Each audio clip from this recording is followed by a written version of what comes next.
ஒரு முக்கியமான ஒரு அறிவிப்பு என்ன அப்படின்னா, நம்ம கடந்த வருஷம் அல்ஹுதா ஃபவுண்டேஷன் ட்ரஸ்ட் அப்படிங்கிற ஒரு ட்ரஸ்ட்டை வந்து நம்ம ஏற்படுத்தணும். அந்த ட்ரஸ்ட்டின் வழியாக அல்லாஹ்வுடைய தீனுக்கு தக்குவியத் ஏற்படுத்தக்கூடிய செயல்கள், அது வந்து சில தாவா சென்டர்கள் உருவாக்குறதா இருக்கட்டும், சில தாய்க்களை உருவாக்குறதா இருக்கட்டும், சில புத்தகங்களை மொழிபெயர்க்கிறதா இருக்கட்டும், சிலருக்கு என்னென்ன ஃபெசிலிட்டி செஞ்சு கொடுத்தா அல்லாஹ்வுடைய தீனுக்கு பலம் ஏற்படுத்துமோ அதற்கான வகையில் நம்ம செலவு பண்ணக்கூடிய ஒரு வேலையை வந்து நம்ம இதை செஞ்சிட்ருக்கோம். இது வந்து ஜகாத்துடைய அமௌண்ட்டும் நீங்கள் கொடுக்கலாம். இது வந்து நீங்கள் அல்லாஹ்வுக்கு அழகிய கடன் அப்படிங்கிற அடிப்படையிலையும் கொடுக்கலாம். அல்லாஹ்வுடைய தீனுக்கு எது எல்லாம் வலிமைப்படுத்தக்கூடிய வேலையோ, அல்லாஹ்வுடைய அந்த தக்பீர் ரப் இகாமத்து தீனுக்காக செலவிடப்படும் ஒவ்வொரு பைசாவும் அல்லாஹ்வுக்கு கடன். ஏன்னா இது வந்து ரசூல் செய்ய வேண்டிய வேலை, அது நம்மளை செய்ய சொல்கிறான் அல்லாஹ். அதனால் இதுக்கு ஃபுல் அண்ட் ஃபுல் இன்சார்ஜ் அல்லாஹ் என்ன எடுத்துக்கிறான், இது எனக்காக நீ கொடுத்த கடன் சொல்கிறான். அல்லாஹ் ரப்புல் ஆலமீன் அவன் கொடுத்த காசுக்கு அவனுக்கே நம்ம கடன் கொடுக்கக்கூடிய ஒரு மகத்தான வாய்ப்பு வந்து இந்த பணி.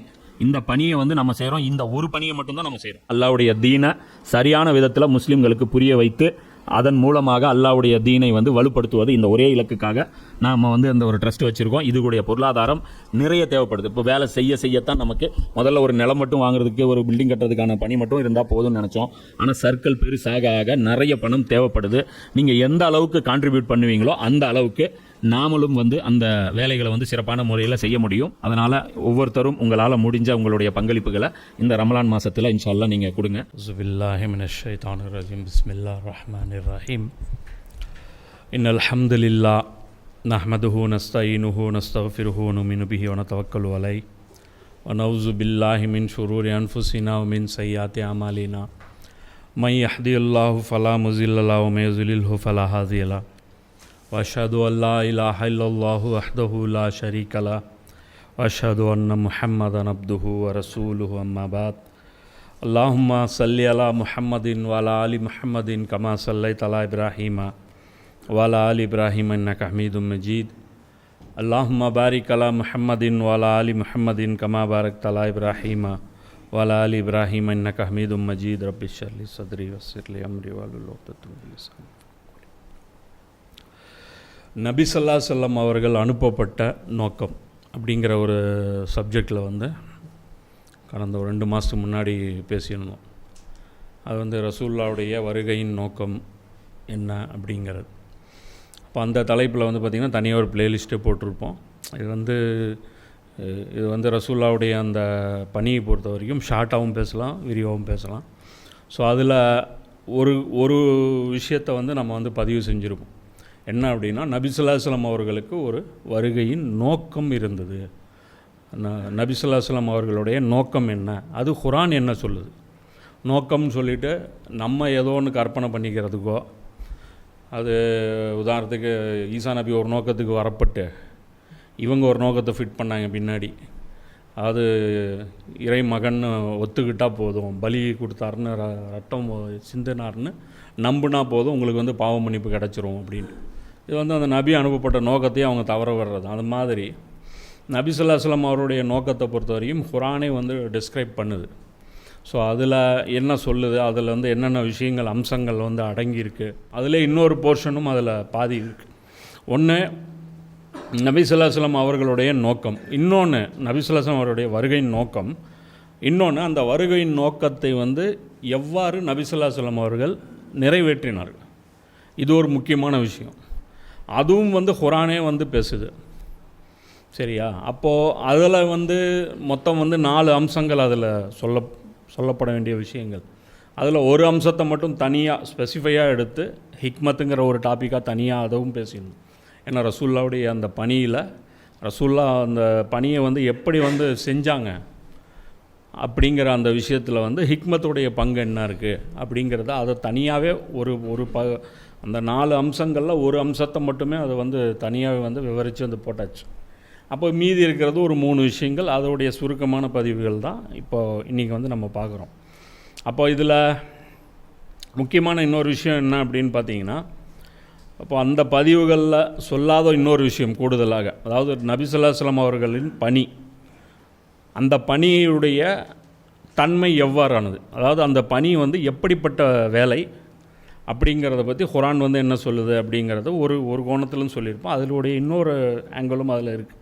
உதாரணத்துக்கு அந்த வசனம் நம்ம எல்லாருக்கும் தெரியும். 48, 28, 61, 9, 9, 33 இந்த 3 வசனங்களில் தான் நபி ஸல்லல்லாஹு அலைஹி வஸல்லம் அவர்களுக்கு என்ன பணி கொடுத்து அல்லாஹ் வந்து அனுப்பினான். ஏன்னா ஒரு ரசூலுக்கும் நபிக்கும் இருக்கிற டிஃப்ரெண்ட் என்ன அப்படின்னா, ரசூலுக்கு வந்து ஒரு ஸ்பெசிஃபிக் டார்கெட் வந்து கொடுக்கப்பட்டிருக்கும்.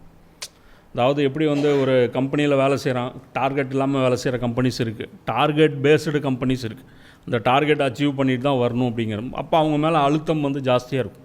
இந்த டார்கெட் வந்து அவங்க ஃபுல்ஃபில் பண்ணி ஆகணும். அது மாதிரி நபிமார்களுக்கு அந்த டார்கெட் எதுவுமே கிடையாது. ரசூல்மார்களுக்கு கண்டிப்பாக ஒரு அஜெண்டாவோடு அவங்க அனுப்பப்படுவாங்க. அந்த அஜெண்டா வந்து நிறைவேற்றி ஆகணும். அந்த அஜெண்டா நிறைவேறணும். உதாரணத்துக்கு பனி இஸ்ராயல்களை விடுவிக்கணும். இது வந்து மூசா அலைஹிஸ்ஸலாமுக்கு ரசூலுக்காக தரப்பட்ட பணி. பனி இஸ்ராயலை விடுவிச்சாங்களா இல்லையா? விடுவிச்சிட்டாங்க, நடந்துருச்சு. அப்போ ரசூலா மூசா நபி ஜெயிச்சிட்டார்.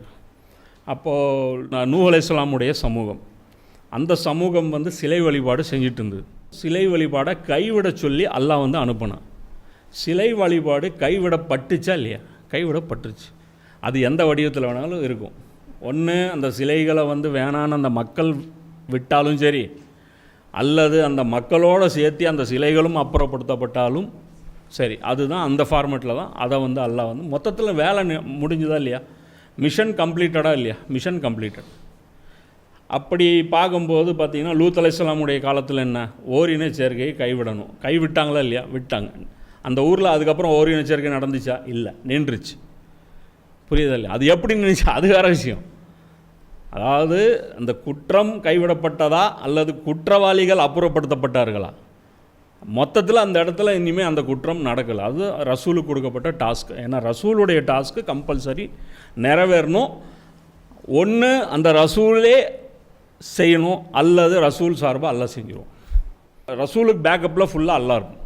ரசூலை வந்து வீழ்த்த முடியாது. ரசூலுடைய கொள்கையை வந்து ரசூலுடைய அந்த மெயின் அஜெண்டாவை வந்து யாரும் வந்து டவுன் என்ன சொல்கிறது, அதை தோற்கடிக்க செய்ய முடியாது.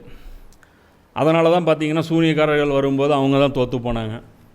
நபி ஸல்லல்லாஹு அலைஹி வஸல்லம் அவர்களோட யார் வந்து மோத வந்தாலும் கொள்கை ரீதியாக அவங்க வந்து தோற்று தான் போனாங்க. அதே தான் விஷயம். அப்போது இது இந்த நம்ம முன்னாடி வந்து இந்த விஷயம் வந்து நமக்கு வந்து தெளிவாக இருக்கணும். அதே மாதிரி ஏன் அது தெளிவாக இருக்கணும் அப்படிங்கிறோன்னா, நம்முடைய நபி வந்து நபி மட்டும் கிடையாது, ரசூல். அப்போ ரசூலுன்னு இருந்தார்னா அது கம்பல்சரி அவருக்கு ஒரு பர்பஸ் இருக்கும். அப்போ பர்பஸ் கம்பல்சரி அது ரசூலுங்கிறது. அப்போ அந்த பர்பஸ் இருக்குது அப்படிங்கும்போது அப்போ அது வந்து நமக்கும் வந்து அது வந்து ஷிஃப்ட் பண்ணிட்டு போயிட்டாங்க நபி ஸல்லல்லாஹு அலைஹி வஸல்லம். அப்போ ரசூலுடைய மிஷன் வந்து இப்போ நம்முடைய மற்ற ரசூல்களுக்கும் நபி ஸல்லல்லாஹு அலைஹி வஸல்லம் அவர்களுக்கும் இருக்கக்கூடிய டிஃப்ரெண்ட் என்ன அப்படின்னு பார்த்தோம்னா, மற்ற ரசூல்மார்களுடைய காலகட்டத்தோடு அவங்களுடைய மிஷன் கம்ப்ளீட் ஆயிரும். அல்லது அந்த அந்த கோல் வந்து அல்லாஹ் கொடுத்துருப்பானா அந்த கோல் வந்து அவங்க அச்சீவ் பண்ணிடுவாங்க. அதோடு அது முடிஞ்சிடும். அந்த ரசூல் முடிஞ்சார்னா அதோடு அந்த மிஷனும் வந்து முடிஞ்சிடும்.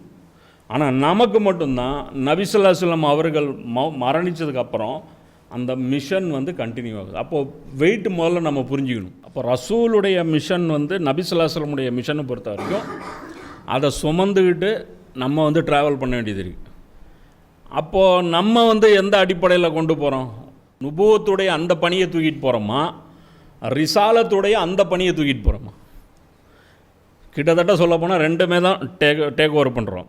அப்போது அந்த அடிப்படையில் இப்போ அந்த பணியை நாம் ஈடுபடும் போது நம்ம மைண்ட்லேயும் இந்த தாட் இருக்கணும். நம்ம தோக்கிற குதிரை கிடையாது, நம்ம ஜெயிக்கிற குதிரை. நல்லா புரிஞ்சுக்கணும். புரியுதா? எப்பயுமே வந்து சத்தியம் ஜெயிக்காது, நல்லதுக்கு காலம் இல்லை, என்ன எங்கே சூழல் அப்படி இருக்குது, இந்த மாதிரியான மென்டாலிட்டி தான் மக்கள் மத்தியில் மேலோங்கி இருக்கும். ஆனால் சத்தியத்துக்கு காலம் வரும். நன்மை ஒரு நாள் மிகைத்தே தீரும், உண்மை ஒரு நாள் ஜெயித்தே தீரும். அதாவது அல்லாஹ் குர்ஆனில் சொல்கிறான் இல்லையா? அதாவது நன்மை தரக்கூடிய, அதாவது கடலில் வந்து ஒரு நுரை வருது, பயன் தரக்கூடியது தங்கிடுது, பயன் அல்லாதது அகற்றிடும். ஆனால் நிறைய எது இருக்குது, நுரை தான் இருக்குது. நுரை வந்து கொப்பன்னு இருக்கும், ஆனால் அந்த நுரைக்கு வந்து ஒரு வெயிட்டு கிடையாது அப்படின்னு சொல்லிட்டு அல்லாஹ் சொல்கிறான். ஸோ அந்த மாதிரி நம்ம அந்த வேலையை செய்யும் போது மனநிலை எப்படிப்பட்டதாக இருக்கணும் அப்படின்னா, ஒரு ரசூலுடைய பிரதிநிதியாக நாம் இந்த வேலையை செய்கிறோம். இப்போ இந்த வேலை தோக்கிற வேலை கிடையாது, ஜெயிக்கிற வேலை. அதே மாதிரி இந்த வேலையில் வந்து அதோடைய நம்மளுடைய பொறுப்பு வந்து டபுள் ஆயிரும். ஒரு நபியுடைய ஒரு நுபுவத்துடைய பொறுப்புக்கும் ரிசாலத்துடைய பொறுப்புக்கும் என்ன அப்படின்னு பார்த்திங்கன்னா, நுபுவத்தில் வந்து பார்த்திங்கன்னா ப்ரெஷர் கம்மி, ப்ளஸ் வந்து அங்கே வந்து பொறுப்புகளும் கம்மி. அந்தஸ்தும் கம்மி. ஆனால் ரிசாலத்துடைய பொறுப்புங்கும்போது அது வந்து டபுள் மடங்கு வீரியமாயிடும். ஸோ அதே மாதிரி தான் நமக்கும் வந்து அந்த தரப்பட்டிருக்கு. அப்போ அந்த வேலையுடைய தன்மை, அப்போ ஒரு வேலையை செய்கிறான் ஒருத்தன் அப்படின்னா அந்த வேலையை அவன் சிறப்பாக செய்யணும் அப்படின்னா அந்த வேலையை முதல்ல அந்த வேலையை பற்றி அவனுக்கு தெளிவு இருக்கணும். என்ன வேலை செய்ய போகிறோமோ அந்த வேலை என்னங்கிற தெளிவு முதல்ல அவனுக்கு இருக்கணும். நம்பர் 1. நம்பர் 2 என்ன, அந்த வேலை எவ்வாறு செயல்படுத்த போகிற அது தெளிவு இருக்கணும். இப்போ 2ல் இந்த தெளிவில் அந்த தெளிவு இல்லைனாலும் பிரச்சனை தான் வரும். ஸோ அப்போ அதை பற்றி நமக்கு எந்த டவுட்டும் வரக்கூடாது. நபி ஸல்லல்லாஹு அலைஹி வஸல்லம் அவர்கள் இந்த நோக்கத்திற்காகத்தான் அனுப்பப்பட்டார்கள்ங்கிறது நமக்கு வந்து எப்போவுமே நம்ம மனசில் பசுமையாக இருந்துக்கிட்டே இருக்கணும். ஸோ அதனால் வந்து இது வந்து ஒரு காலத்தில் ஒரு 5 வருஷத்தில் டல் ஆயிடுச்சுனாலோ இது டல் அடிக்கவே கூடாது. சொல்கிறாங்களே யார் ரொம்ப சோர்வாயிடுறோம், எதுக்கு சோர்வாகிறோம், எதுக்கு தொடர்ச்சி அந்த கமிட்டடு வந்து கமிட்மெண்ட்டு நம்மளது குறைஞ்சதுன்னா மட்டும்தான் நம்ம வந்து சோர்வாகும். நமக்கு வந்து சும்மா அது என்ன சொல்கிறது, நம்முடைய ஒரு என்ன சொல்கிறது, அந்த ஜெஹனி தீனிம்பாங்க, அது நம்முடைய கல்வி பசியை அல்லது நம்முடைய அறிவு தேடலை அதுக்காக வந்து இது ஒரு டூலாக பயன்படுத்தணும்னு வச்சுங்க. நான் ஒரு பெரிய மேதாவி அல்லது நாங்கள் வந்து தீனில் வந்து ஒரு பெரிய ஒரு விஷயத்தை வந்து நாங்கள் வந்து டிஸ்கவர் பண்ணிட்டோம், நாங்கள் வந்து இதை பெரிய ஒரு சாதனை நாங்கள் பண்ணிட்டோம், இப்படி போயிட்டாங்கன்னா அந்த ஃபேண்டசி வந்து கொஞ்ச நாள் தான் நிற்கும். அந்த ஒரு பிரமிப்பு வந்து கொஞ்ச நாள் தான் இருக்கும். அதுக்கப்புறம் என்ன ஆயிரும், ரியலிஸ்டிக் வேர்ல்டுக்கு வந்துடுவோம். இப்போ விஜய் வந்து பார்த்திங்கன்னா ஃபஸ்ட்டு ஸ்பீச்சில் இருந்த இம்பேக்ட் இப்போ கடைசியாக பேசுனது எவனும் பார்க்கவே இல்லை. அதெல்லாம் பார்த்தா 10,000 வியூ 20,000 வியூ போய் கிடக்கு. அப்போல்லாம் பார்த்திங்கன்னா லட்சக்கணக்கில் வியூ போயிட்டு இருந்துச்சு. இன்னும் பேச போகிற ஒன்றும் பேச போகிறதில்ல. ஏன்னா 5 ஸ்பீச் வந்ததுக்கப்புறம் தெரியுது ஒன்றும் சரக்கு இல்லை, சும்மா அதையே வச்சு விட்டிகிட்டே இருக்கிற. அப்படி என்ன அந்த அளவுக்கு வரத்து இல்லாமல் போயிடுச்சு. அப்போது இதில் என்ன விஷயம் அப்படின்னா, நம்மளை பொறுத்த வரைக்கும் அந்த வீரியம் வந்து குறையவே கூடாது. அப்படிங்கிற பட்சத்தில் நமக்கு வந்து அந்த அளவுக்கு அந்த புரிதல் இருந்துக்கிட்டே இருக்கணும். ஸோ நபி ஸல்லல்லாஹு அலைஹி வஸல்லம் எப்படி அது குறையாமல் பார்த்துக்கிட்டாங்க? சஹாபாக்கள் எங்கேயாவது வீரியம் குறைஞ்சாங்களா? அப்போ ஒரு பேட்டர்ன் இருந்திருக்குல்ல, புரியுதா இல்லையா? அப்போது அவங்களாம் ஏன் வீரியம் குறையவே இல்லை? அதே வந்து கூட இருந்த மற்ற முஸ்லீம்களுடைய குவாலிட்டி குறைஞ்சிக்கிட்டே வருது. நபி ஸல்லல்லாஹு அலைஹி வஸல்லம் அவருடைய மரணத்திற்கு அப்புறம் வந்த பேட்ச் எல்லாம் பார்த்தீங்கன்னா முன்னாடி இருந்த பேட்சோட ஒஸ்ட்டாக தான் இருந்தாங்க. ஒவ்வொரு வருஷமும் அடுத்தடுத்த பேட்ச் அடுத்தடுத்த தலைமுறைகள் பிறக்க அவங்கெல்லாம் தீனுடைய புரிதல் குறைவானவர்களாகவே இருந்தாங்க. ஆனால் இவங்க மட்டும் அவங்கள வந்து காம்ப்ரமைஸ் பண்ணிக்கவே இல்லை. இவங்க இருக்கிற வரைக்கும் அதை வந்து இழுத்து பிடிச்சி வச்சுருந்தாங்க. அதுக்கப்புறம்தான் இவங்க எல்லாரும் இந்த உலகத்தை விட்டு பிரிஞ்சதுக்கப்புறம் தான் என்ன ஆகுது, அந்த சமூகமே வந்து பலவீனம் வந்து அடையுது. ஸோ இது ஒரு இம்பார்ட்டண்ட்டான சப்ஜெக்ட். இது நம்ம மைண்டில் எப்பயுமே அந்த தாட் வந்து நமக்கு வந்து கிளியராக இருக்கணும். இப்போ இந்த வசனத்துக்கு வருவோம். இப்போ இதில் அல்லாஹ் என்ன சொல்கிறான், அல்லாஹ் ஹுவல்லஸி அர்சல ரசூலஹு பில் ஹுதா வ தீனில் ஹக் லியுஸ்ஹிரஹு அல தீனி குல்லிஹி வ கஃபா பில்லாஹி ஷஹீதா. அல்லாஹ் தான் தன்னுடைய தூதரை வழிகாட்டுதலுடனும் சத்திய மார்க்கத்துடனும் அனுப்பி வைத்தான். அவர் அந்த மார்க்கத்தை ஏனைய அனைத்து மார்க்கங்களையும் விடவும் மேலோங்க செய்ய வேண்டும் என்பதற்காக இந்த உண்மைக்கு அல்லாஹ்வின் சாட்சி போதுமானதாக இருக்கும். அப்போ இந்த வசனத்துக்கு இது ஒரு பொருள்.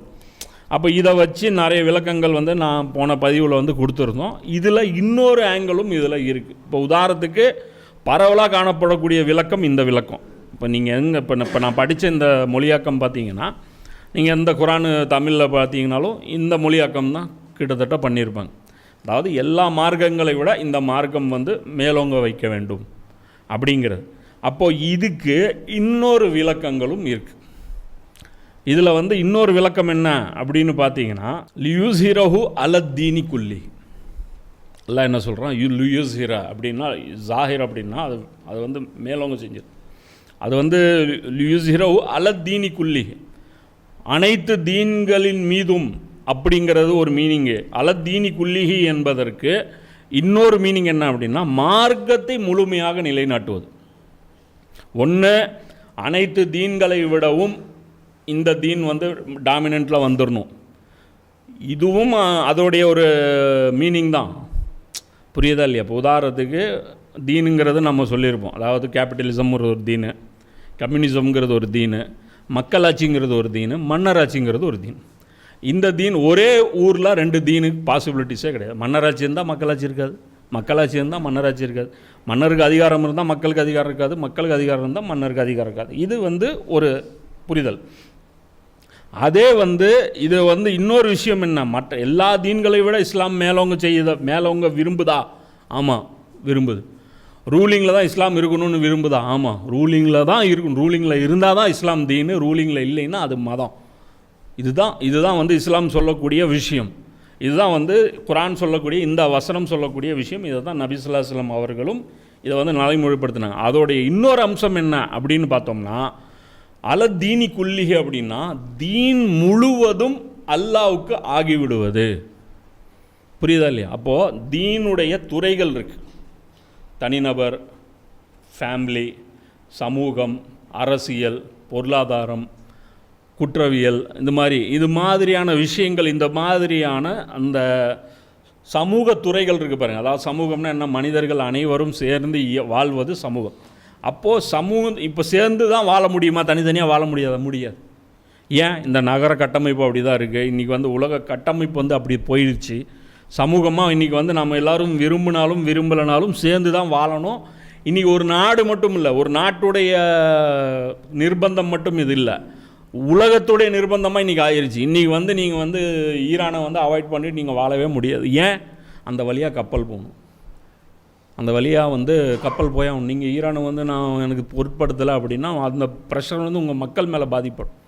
ஸோ அது மாதிரி நீங்கள் ஈரானை பாதிச்சிக்க முடியாது, நீங்கள் சுயஸ் கேனலை பகைச்சிக்க முடியாது, நீங்கள் யூரோப் பகைச்சிக்க முடியாது, நீங்கள் அமெரிக்காவை பகைச்சிக்க முடியாது. விரும்புகிறாங்களோ விரும்பலையோ இவங்க எல்லாருமே ஒரு சமூக அழுத்தத்துக்கு கீழே தான் இவங்க எல்லாருமே வராங்க. புட்டின் ஏன் போய் ட்ரம்ப்பு கூட என்ன பயங்கர ஃப்ரெண்ட் நட்பா? இப்போ உட்காந்து ஜனவரியில் என்னமோ மீட்டிங் நடந்துச்சுல அலாஸ்காவில், புட்டினும் ட்ரம்ப்பும் பேசுனாங்க இல்லையா? அப்போ எதுக்காக அந்த மீட்டிங் நடத்துனாங்க? இவங்க 2 பேரும் பயங்கர ஃப்ரெண்ட்ஷிப். அதெல்லாம் ஒன்றும் கிடையாது. இப்போ சமூக வாழ்க்கைங்கிறது இன்றைக்கி அவாய்ட் பண்ண முடியாத விஷயம். அப்போது அந்த விஷயத்தில் வழிகாட்டுதல்களும் இன்றைக்கி நீங்கள் அதை கொடுத்தே ஆகணும். அந்த அடிப்படையில் ஒரு தீனுன்னு ஒருத்தர் இருந்தால் அது ரூலிங்கில் தான் இருக்கணும். அப்போ தான் உங்களுடைய அந்த அந்த அந்த தீனுடைய அந்த இது வெளிப்படும், அந்த தீனுடைய தன்மை வெளிப்படும்.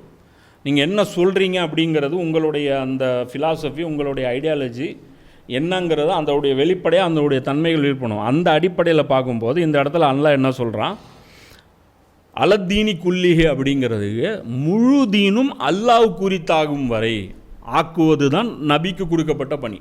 இது ரெண்டையும் வச்சுங்க. ஒன்று ரூலிங்கில் கொண்டு நிப்பாட்டுறதும் நபிக்கு கொடுக்கப்பட்ட பணி, ஆனால் அந்த தீனு முழுமையானதாகவும் இருக்கணும், இதுவும் நபிக்கு கொடுக்கப்பட்ட பணி. இப்போ இந்த அடிப்படையில் இதுக்கு முன்னாடி இது யாருக்கும் தரப்படலை. டாமினேஷனில் அந்த தீனு கொண்டு நிறுத்தணுங்கிற அந்த பணியை நபி ஸல்லல்லாஹு அலைஹி வஸல்லம் அவர்களை தவிர வேறு யாருக்கும் தரப்படலை. ஏன்னா ரசூலாக இந்த பணி தரப்பட்டது நபி ஸல்லல்லாஹு அலைஹி வஸல்லம் அவர்களுக்கு மட்டும்தான். ரெண்டாவது, முழு தீனும் கவர் பண்ணி, அதாவது தீனுடைய அனைத்து துறைகளும் அல்லாஹ்வுடைய மேலாண்மைக்கு கீழே கொண்டு வருவதுங்கிறது நபி ஸல்லல்லாஹு அலைஹி வஸல்லம் அவர்களுக்கு கொடுக்கப்பட்ட பணி. இப்போ இந்த விளக்கமும் பார்த்திங்கன்னா இதுதான் சொல்லப்போனால் முன்னாடி நாம் சொன்ன அந்த விளக்கத்தை விட இந்த விளக்கம் குர்ஆனுக்கு இன்னும் நெருக்கமாக இருக்குது. உதாரணத்துக்கு அலத்தீனி குல்லிஹி அப்படின்னு இருக்கு. அலத்தீன் அப்படிங்கிற அந்த வார்த்தை குர்ஆனில் இருக்கா? இருக்குது. வேறு இடத்துலையும் வேறு மீனிங்கில் பயன்படுத்தப்பட்டு.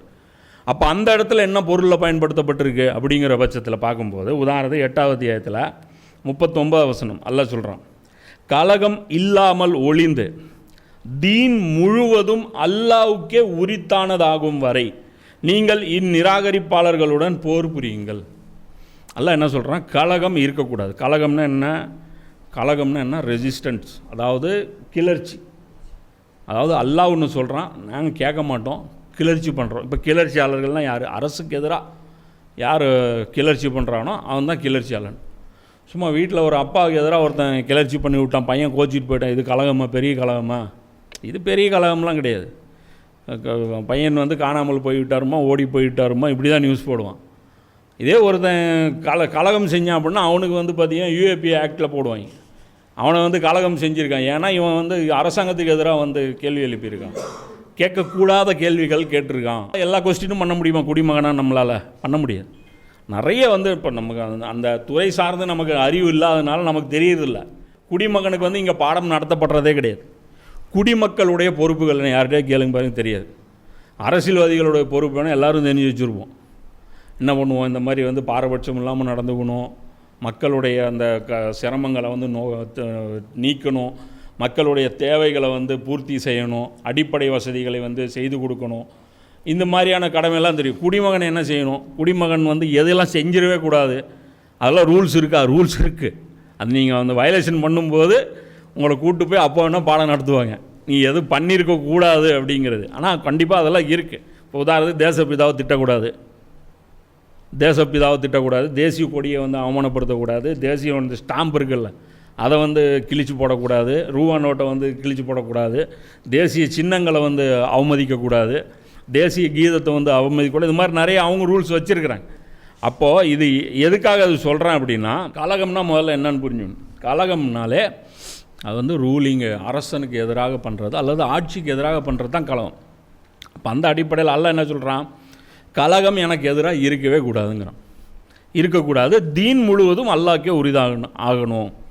இப்போ இதுதான் ரசூல்லா கொடுக்கப்பட்ட டாஸ்க். இது வந்து 8வது அத்தியாயத்தில் 39வது வசனத்தில் அல்லாஹ் சொல்கிறான், பிறகு அவர்கள் அதிலிருந்து விலகி கொண்டால், யார், இந்த கலகப்போக்கிலிருந்து அவர்கள் விலகி கொண்டால் அவர்களுடைய செயல்களை நிச்சயமாக அல்லாஹ் உற்று நோக்குபவனாக இருக்கிறான்.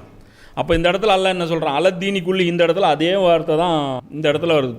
காத்திலூஹும், சண்டை, அவர்களுடன் போரிப்பிடுங்கள், ஹத்தா, எதுவரை, லா தக்கூனு ஃபித்னத், அவர்கள் அந்த ஃபித்னா கைவிடும் வரை, வயக்கூன தீன குல்லுஹு லில்லா. இப்போ இந்த இடத்துலையும் தீனுங்கிறது வந்துருச்சு, குல்லுஹு அப்படிங்கிறது வந்துருச்சு. அப்போ அந்த இடத்துலையும் வந்து அலத்தீனி குல்லி, அப்போ இந்த இடத்துலையும் அத்தீனு குல்லு.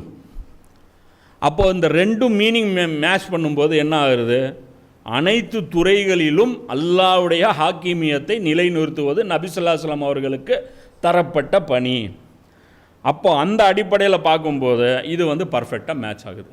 நபி ஸல்லல்லாஹு அலைஹி வஸல்லம் அவர்களுக்கு கொடுக்கப்பட்ட அந்த பணி, துறைகளும் வந்து அல்லாஹ்வுக்கே உரித்தானதாக ஆக்குவது, அது வந்து பார்த்தீங்கன்னா மற்ற வசனங்களோட இப்போ மேட்ச் பண்ணி பார்த்தீங்கன்னா, அல்லாஹ் தான் தன்னுடைய தூதரை வழிகாட்டுதலுடனும் சத்திய மார்க்கத்துடனும் அனுப்பி வைத்தான். அவர் அந்த மார்க்கத்தை அவர்கள் மீது முழுவதுமாக மேலோங்க செய்ய வேண்டும் என்பதற்காக. அப்போ இந்த மாதிரியும் மீனிங் வந்து அதுக்கு வந்து பண்ணலாம். அதாவது முழுவதுமாக எல்லா துறைகளிலும் மேலோங்க செய்யணும். இப்போ இது நபி ஸல்லல்லாஹு அலைஹி வஸல்லம் அவர்களுக்கு அல்லாஹ் கொடுத்தது. இந்த உண்மைக்கு அல்லாஹ்வே போதுமானதாக சாட்சி அப்படின்னு. அப்போ பார்க்கும்போது குர்ஆன் விளக்கம் பார்க்கும்போது இந்த ஆங்கிளும் அது வந்து ஃபிட் ஆகுது. இது அதை விட பெட்டராகவும் இருக்குது. ஏன்னா இதுதான் இஸ்லாம் பேசுது. என்ன விஷயம்னா, இதெல்லாம் நம்ம தவற விட்டதுனால இன்றைக்கி என்ன பண்ணிட்டோம், இந்த துறைகளை வந்து நம்ம பிரிச்சிட்டோம், வெறும் மதத்தை பிடிச்சி தொங்கிட்டு இருக்கிறோம். இஸ்லாம் சொல்லக்கூடிய சமூக வாழ்வு நம்மகிட்ட கிடையாது, சமூக கட்டமைப்பும் கிடையாது, அதை பற்றி அதோடைய பொறுப்பையும் நாம் உணர்ந்தது கிடையாது, அதுக்காக ஒரு துரும்பையும் நாம் வந்து கிள்ளி போடணுங்கிற அந்த உணர்வும் வந்து நமக்கு கிடையாது, அதுக்கான செயல் திட்டமும் நம்மகிட்ட எதுவுமே கிடையாது. ஸோ அதனால் இப்போ இந்த பொறுப்பை உணராதனால தான் நம்ம எல்லாம் என்ன பண்ணுறோம், இதனால் வந்து நம்ம வந்து அந்த வேலையை வந்து செய்யாமல் இருக்கோம். இப்போ இந்த அடிப்படையில் நம்ம மற்ற வசனங்களை இணைச்சி பார்க்கும்போது பொருத்தமாக இருந்தது. இறை நம்பிக்கை கொண்டவரை நீங்கள் முழுக்க இஸ்லாத்தில் நுழைந்து விடுங்கள், மேலும் ஷைத்தானின் அடிச்சுவடுகளை பின்பற்றாதீர்கள், நிச்சயமாக அவன் உங்களுக்கு வெளிப்படையான பகைவன் ஆவான். அப்போ இந்த இடத்துல அண்ணா என்ன சொல்கிறான், ஷைத்தானுடைய அடிச்சுவடுன்னு என்ன சொல்கிறான், இஸ்லாத்தில் முழுமையாக நுழையாமல் இருப்பது, இஸ்லாத்தை பகுதியாக, அதாவது ஒரு பார்ட் மட்டும் எடுத்து செயல்படுத்துவது, இது வந்து ஷைத்தானுடைய அடிச்சுவடுங்கிறான். ஏன் அப்படின்னா, அவன் இஸ்லாத்தில் இருக்கிறதா நீங்கள் நம்புவீங்க, ஆனால் உண்மையிலே நீங்கள் இஸ்லாத்தில் இல்லை. ஏன் அப்படின்னா, இஸ்லாத்துடைய ஒரு பகுதியை தான் நீங்கள் ஃபாலோ பண்ணுறீங்க. ஆனால் குர்ஆன் என்ன சொல்லுது, உங்களை ஒரு பகுதி ஃபாலோ பண்ணுங்கள், நீங்கள் இந்தந்த விஷயத்தை மட்டும் ஃபாலோ பண்ணுங்கள், மற்றதை வந்து நான் விட்டுறேன் அப்படின்னு குர்ஆன் உங்களை எங்கேயுமே சொல்லலை. இஸ்லாத்தை பற்றி எல்லாம் என்ன சொல்கிறான், நீங்கள் முழுக்க இஸ்லாத்தில் நுழைந்து விடுங்க. வரும்போதே இந்த எண்ணத்தோடு வாங்க, முழுக்கா இஸ்லாத்துக்கு வாங்க அப்படிங்க வர்ற இந்த எண்ணத்தில் வாங்க. மேலும் ஷைத்தானுடைய அடிச்சுவடைகளை பின்பற்றாதீர்கள். இப்போ அந்த அடிப்படையில் பார்க்கும்போது துறைகளை வந்து நாம் வந்து ஒதுக்கி வைத்திருப்பதும் இது வந்து நபி ஸல்லல்லாஹு அலைஹி வஸல்லமுடைய மக்சதுக்கு எதிரானது, ஷைத்தானுடைய அடிச்சுவடு. இப்போ இன்றைக்கி வந்து பார்த்திங்கன்னா துறையில் வந்து நம்ம எவ்வளோ விஷயங்கள் ஒதுக்கி வச்சுருக்கோம். இப்போ கேட்டால் என்ன பண்ணுறோம், பொருளாதாரம் வந்து இஸ்லாமிய பொருளாதாரம் எங்கேயாவது இருக்கா உலகத்தில்? கிடையாது. இஸ்லாமிய அரசியல் எங்கேயாவது உலகத்தில் இருக்கா? கிடையாது. இஸ்லாமிய அந்த வேல்யூஸ் வந்து இன்றைக்கி எங்கேயாவது முழுசாக எந்த நாட்டிலையாவது இருக்கா? எங்கேயுமே கிடையாது.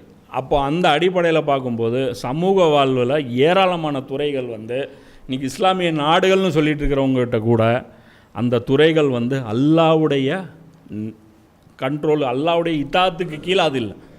அல்லாவிடமிருந்து ஒதுங்கி இவங்க சைத்தானுடைய இத்தாத்துக்கு கீழே தான் அவங்க கொண்டு பண்ணுறாங்க. இந்த சைத்தானிய கட்டமைப்புன்னு நம்ம சொல்லும்போது அது வந்து பயங்கரமாக என்ன சைத்தானிய போப்பார் சைத்தான். இப்போ எஃப்ஸ்டீன் ஃபைல்ஸ் வந்தவொடனே எல்லாருக்கும் கொஞ்சம் புரியுது. சைத்தான் ஓ இப்படி தான் அவர் பண்ணுறேன். இதை தானடா முதல்லேருந்தே குரான் சொல்லிகிட்டு இருக்குது. அல்லாஹ் விட்டினா நீ சைத்தானை தான் இவாதத் பண்ணுறான். சைத்தான் எங்கே? அவன் உக்காந்துட்ருக்கிறான், அவன் எங்கேயோ உக்காந்துட்ருக்கிறான். அவன் கடலில் வந்து ஒரு ஒரு சேர் ஒன்று செஞ்சு அவன் உட்காந்து அங்கே ஒரு டீம் வந்து ஜாயின் பண்ணி ஜல்சா பண்ணிகிட்டு இருக்கிறான். கடலில் தான் இதுவும் இருக்குது, எஃப்ஸ்டீனும் கடலில் தான் இருக்குது. சரியா? இது எஃப்ஸ்டீன் ஒன்று கிடையாது. இப்போ இங்கே பிரச்சனை என்னென்னா எல்லோரும் எஃப்ஸ்டீன் பிடிச்சி தொங்கிட்டு இருக்கிறோம். எல்லோரும் எஃப்ஸ்டீனுங்கிறான். எஃப்ஸ்டீன் மேட்ரு கிடையாது. 27 இது மாதிரியான ஸ்கேம்ஸ் இருக்குது. எப்ஸ்டீன் மாதிரியான புரோக்கர்கள் இப்போ வெளிப்படையாக மாட்டினது மட்டுமே கிட்டத்தட்ட 27 பேர் இருக்காங்க. இது மாதிரி தீவுகள், இது மாதிரியான நெட்வொர்க்ஸ் 27 நெட்வொர்க்ஸ் வந்து இது வரைக்கும் வந்து சிக்கியிருக்கு. இதுவே வந்து அவங்க பிரச்சனையில் அது வந்துருச்சு. அது ஏதோ அவங்களுக்குள்ளே நடந்த ஒருத்தருக்கு ஒருத்தர் விஷயத்துக்குள்ளே அவங்களுக்குள்ள பங்காளி சண்டையில் இது வெளியே வந்துருச்சு. அப்படி கூட வந்து டோட்டலாக வந்து எடுத்திங்கன்னா இன்றைக்கி வந்து சைத்தானுடைய ஸ்ட்ரக்சரில் தான் இன்றைக்கி எல்லாமே உலகம் வந்து இயங்கிட்டு இருக்கு. அதில் வந்து ஒவ்வொன்றும் அதில் வந்து அவங்க எப்படி மேனுப்புலேட் பண்ணுறாங்க, ஒரு கருத்து வந்து நமக்குள்ளே வந்து விதைக்கிறது எவ்வளோ அவங்க பிளான் பண்ணுறாங்க. எதுவுமே தன்னால் நடக்கிறது கிடையாது. இன்றைக்கி வந்து விபச்சாரிங்கிற வார்த்தையை வந்து நீங்கள் பயன்படுத்த முடியாது, தெரியுமில்ல? மீடியாலேயும் சரி, நீங்கள் எங்கே ஒரு ஃபேஸ்புக் பதிவில் கூட விபச்சாரிங்கிற வார்த்தையை பயன்படுத்த முடியாது. பாலியல் தொழிலாளின்னு தான் நீங்கள் அதை வந்து பயன்படுத்தணும்.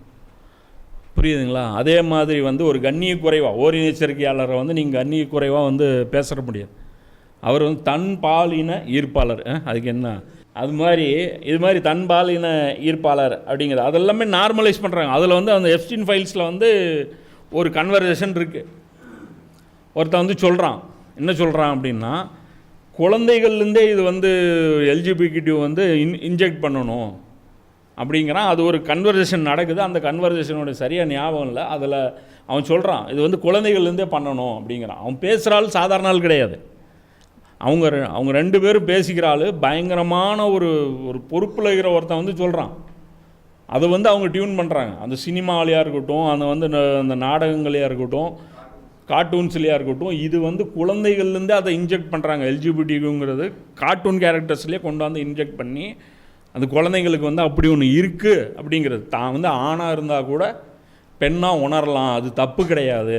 பெண்ணாக இருந்தால் கூட ஆணாக உணரலாம், அது வந்து தப்பு கிடையாது.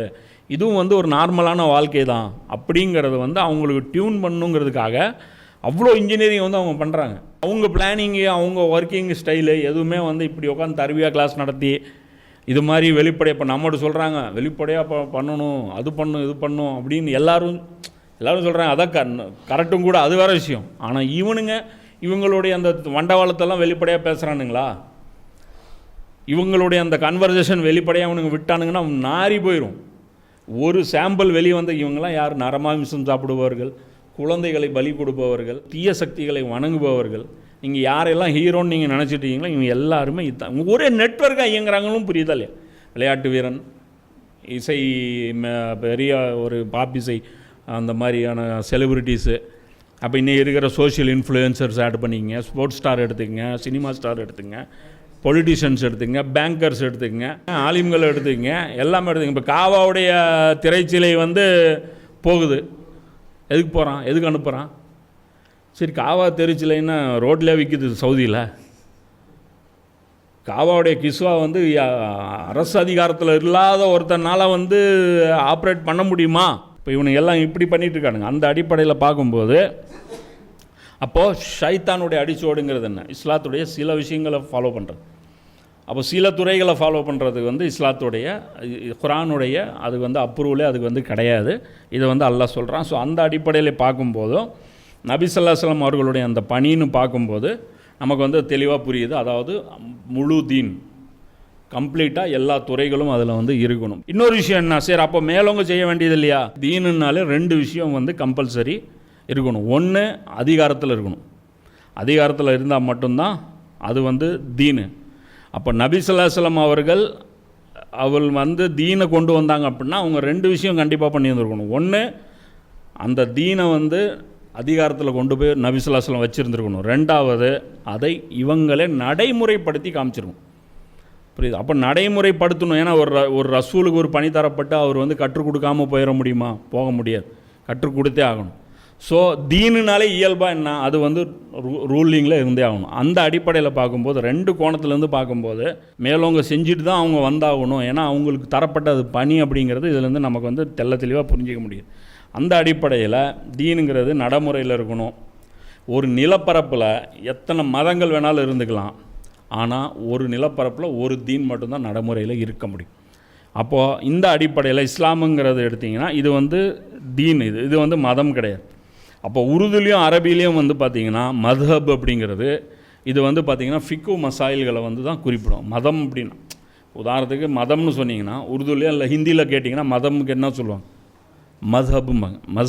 மஸ்ஹப் நஹி சிக்காத்தா ஆப்பஸ்மே பயிர் ரக்கணும். அதாவது மதம் வந்து நமக்கு வந்து கற்றுக் கொடுக்கவில்லை, நமக்கு மத்தியில் பாரபட்சம் காட்டுவதை எந்த மதம் வந்து நமக்கு கற்றுக் கொடுக்கல அப்படின்னு சொல்லிட்டு அந்த பாட்டில் வருது. அவன் மதம்ங்கிறது வேறு விஷயம் அப்படிங்கிறாங்க. இப்போ மதப் அப்படிங்கிறது என்ன அப்படின்னா அது வந்து பார்த்திங்கன்னா ஒரு நம்பிக்கை, அது தனிநபர் சார்ந்த விஷயம், அது வந்து ஒரு வீட்டுக்குள்ளே நடக்கிற விஷயம், அது வந்து இண்டிவிஜுவல் சம்மந்தப்பட்ட விஷயம். அதனால தான் இன்றைக்கி வந்து மதம்ங்கிறது வந்து இன்றைக்கி வந்து அவங்க என்ன பண்ணிட்டாங்க, பப்ளிக்குடைய அந்த பொது இன்ஜினியரிங்கில் கொண்டு வந்து என்ன பண்ணிட்டாங்க, இஸ்லாம் வந்து ஒரு மதமாக ஆக்கிட்டாங்க. முதல்ல மதத்துக்கு ஒரு டெஃபினேஷன் கொடுத்தாங்க. அந்த டெஃபினேஷன் வந்து மற்ற மதங்களுக்கு வேணால் அது ஆப்டாக இருந்துருக்கலாம், ஆனால் இஸ்லாத்துக்கு அது சூட்டபுளே கிடையாது. அது இஸ்லாம் ஒரு மதமே கிடையாது. அதை நீங்கள் ஒன்று வலுக்கட்டாயமாக மதமாக்கிட்டாங்க. அவங்க டெஃபினேஷனை வந்து சுருக்குனதுனால நமக்கு அது கம்ஃபர்ட்டாக இருந்ததுனால நம்ம அதை ஃபாலோ பண்ணிட்டு உட்காந்துட்டோம். டெஃபினேஷன் ஒருத்தன் கொடுத்தான், அந்த விளக்கம் நமக்கு வந்து ஆப்டாக போய் பட்டுருச்சு, அதனால் நமக்கு தீன் ஈஸியாக ஆயிடுச்சு. அதனால் என்ன ஆயிடுச்சு, நம்ம வந்துட்டு இப்படியே ஃபாலோ பண்ணிட்டு போயிட்டோம். அப்போ அந்த அடிப்படையில் பார்க்கும்போது ஒரு வீட்டுக்குள்ளே 4 மதம் இருக்கலாம், ஒரே வீட்டில் 4 மதம் இருக்கலாம். அப்பா ஒரு மதம் இருக்கலாம், அப்பா வந்து கிறிஸ்டினாக இருந்துட்டு போகலாம், பையன் வந்து இந்துவாக இருந்துட்டு போகலாம், இன்னொரு பையன் கூட முஸ்லீமாக இருந்துட்டு போகலாம். எப்படி மதம் வந்து நம்பிக்கை வந்து 4 பேராக இருக்கலாம். ஆனால் தீன் வந்து பார்த்திங்கன்னா இருக்க முடியாது. ஒரு நாட்டுக்குள்ளே கூட 2 தீன் வந்து இருக்க முடியாது. ஏன் அப்படின்னா இப்போ உதாரணத்துக்கு தீனுங்கிறதுனாலே அது வந்து நடைமுறையில் இருக்கணும். உதாரணத்துக்கு இப்போ பாமக வந்து பட்ஜெட் போடுது, ஒரு வருஷம் பட்ஜெட் போடுறாங்க தெரியுமில்ல. பாமக பாட்டாளி மக்கள் கட்சி வருஷம் வந்து பட்ஜெட் போடுவாங்க. நம்ம தமிழ்நாடு பட்ஜெட் வர்றதுக்கு முன்னாடி அவங்க பட்ஜெட் போடுவாங்கன்னு நினைக்கிறேன். வந்ததுக்கு முன்னாடியே போட்டுருவாங்க. போட்டு அந்த பட்ஜெட்டை வந்து அனௌன்ஸ்மெண்ட்லாம் கொடுப்பாங்க. ஆனால் அந்த பட்ஜெட்டில் இருக்கிறது ஏதாவது நடைமுறைக்கு வரப்போதா? அதில் பால் 30 ரூபாய்க்கு இருக்கும். பால் நீங்கள் போய் கடையில் போய் பட்ஜெட்லேயே 30 ரூபாய்க்கு போட்டாங்க அப்படின்னா ஒர்க் அவுட் ஆகுமா? ஒர்க் அவுட் ஆகுது. அப்போ புரியுதா இல்லையா? அப்போது நடைமுறையில் ஒன்று தான் வரும். அப்போது நடைமுறைக்கு வராத பட்ஜெட்டு அது வந்து மக்களுக்கு பலன் தராது. அது மாதிரி நடைமுறையில் வராத எந்த தீனும் அது அந்த தீனுடைய பலன் வந்து அந்த மக்களுக்கு வந்து கிடைக்க செய்யாது. அது மக்களால் அது ஃபீல் பண்ணவே முடியாது. அது ஒரு தீனாக, அது ஒரு சேலஞ்சிங்காக என்ன பண்ண முடியாது, அதை வந்து ஃபீல் பண்ணவே முடியாது. உலகத்தில் ஒரு சமூகம் இருக்குதுன்னு வச்சுக்கோங்க, மொத்தம் 4 கேட்டகரி கீழே தான் சமூகங்கள் இன்றைக்கி வாழ்ந்துட்டுருக்கு. மொத்தமே 4 கேட்டகரி கீழே தான் வாழ்ந்துட்டுருக்கு. இந்த 4ல் எதுலேயுமே இல்லை. அதுதான் பிரச்சனை. நம்பர் 1 மொழி அடிப்படையில் சமூகம் இருக்குது. பங்களாதேஷ், பாங்களா பேசக்கூடியவர்கள், அயர்லாந்து ஐரிஷ் மக்கள், இங்கிலாந்து இங்கிலீஷ் மக்கள், ஃப்ரெஞ்சு மக்கள், எல்லாமே மொழி அடிப்படையில் வந்தது. அரபுகள் நாங்கள் இப்படி தான் வந்து மொழி அடிப்படையில் சமூகம் வச்சுருக்காங்க. 2வது நஸ்ல், ரேஸ். நம்மெல்லாம் வந்து குர்திஸ்தான், நம்மெல்லாம் பலோச், நம்மெல்லாம் வந்து பனி இஸ்ராயில், ஒரு ஃபேமிலிக்கு பிறந்தவங்க இவங்க எல்லாருமே. இது எல்லாமே எடுத்திங்கன்னா அந்த வம்சத்தை வந்து அடிப்படையாக கொண்ட ஒரு கூட்டம். இது ஒரு சமூகம். இவங்கெல்லாம் நம்மளாம் ஒரு சமூகம் அப்படிங்கிறான். அடுத்தது என்ன, நிறம். நம்மலாம் வந்து வெள்ளையர்கள், நம்மலாம் வந்து கருப்பர்கள், நம்மலாம் வந்து ஆசியர்கள், நம்மலாம் வந்து இந்த இனம் அந்த இனம், இப்படி இந்த நிறத்தை அடிப்படையாக கொண்டு. அப்போ நபி ஸல்லல்லாஹு அலைஹி வஸல்லம் வந்து ஹஜ்ஜத்துல் விதால தூக்கி போட்டு மீச்சது பாருங்க. மொழி, நிறம், இனம், குடும்ப பாரம்பரியம் 3ஐயும் போட்டு வச்சாங்களா? அவங்க ஒன்றும் புதைக்கல. என்ன, நிலப்பரப்பு. அடுத்தது 4வது ஒரு தலைவலி உருவாகுது. இதுதான் தஜ்ஜால் உருவாக்குனது, ஸ்பெஷல் ஐட்டம். இந்த 3 பாலுக்கு வந்து இவங்ககிட்ட பேட்டிங் இருக்குது. பவுன்ஸ் போட்டால் எப்படி இறங்கி அடிக்கணும்னு தெரியும், ஸ்பின்னு போட்டால் எப்படி லெக் ஸ்பின் எப்படி ஆடணும்னு தெரியும், ஆஃப் ஸ்பின் எப்படி போட்டால் யாக்கருக்கு ஆடணும்னு தெரியாது. யாக்கருக்கு ஆடணும்னு தெரியுது. ஆனால் குரான் கற்றுக் கொடுக்குது, யாக்கருக்கு மெயினாக கற்றுக் கொடுக்குது. மொத்தம் என்ன சொல்லுது குரான், என்ன சொல்லுது? உம்மத்துன் வாஹிதா, நீ ஒரு உம்மத்து, ஒரு ஆண் ஒரு பெண். அதாவது இதுதான் உன்னுடைய ஃபிலாசபி. குரான் தெளிவாக கிளார் சொல்லு. நீ இது ஹக்கு, இதுக்கு எதிராக பாத்தில் எத்தனை குட்டி போட்டாலும் அது பிரச்சனை கிடையாது. ஹக்கு ஒன்று தான். ஹக்கு வந்து அதோடைய இடத்துல அது பர்ஃபெக்டாக நின்றுக்கும். அது வந்து போய் பாத்தில் இப்போ ஒன்றும் இல்லை. இப்போ இந்த வீடியோ போட்டோம் மஹதி அலைஹிஸ்ஸலாம் பற்றி, அவன் போடும்போது இல்லை இங்கே ஒருத்தன் இருக்கான் அங்கே ஒருத்தன், எத்தனை பேர் அட்ரஸ் பண்ணுறது? அதெல்லாம் பண்ண முடியாது. மொதல் விஷயம் நம்முடைய அடிப்படை பொறுப்புகள் என்ன, நம்முடைய கடமைகள் என்ன, மறுமை வாழ்க்கைக்கு தேவையானது என்ன, முன்னறிப்புகளை எப்படி பயன்படுத்தணும், இதெல்லாம் புரிஞ்சுங்க. ஒரிஜினல் ஈசா நபி எப்படி இருப்பாருன்னு தெரிஞ்சுங்க, மற்றவங்களாம் ஃப்ராடுன்னு தெரிஞ்சுங்க. அவ்வளோதான், முடிஞ்சு போச்சு. ஒரிஜினல் மஹதிக்கும் ஒரிஜினல் ஈசா நபிக்கும் என்ன வித்தியாசம்? அப்படியே அந்த மஹதி வந்தால் கூட நம்ம மேலே என்ன, அதில் வந்து நமக்கு வந்து அது என்ன கட்டுப்படுத்துது, நம்ம வந்து எந்த விதத்தில் வந்து அவரோட தொடர்பு இருக்குது, நம்முடைய தொடர்பு என்ன, அது கான்செப்ட் கிளியர் ஆச்சுன்னா போதும், எவன் வேணும் என்னதுமே சொல்லிட்டு போகிறோம். அது மாதிரி இஸ்லாம் வந்து இந்த சமூகம் பொறுத்த வரைக்கும் இந்த 4 எதுவுமே நம்ம கிடையாது. நம்முடைய அடையாளம் எது?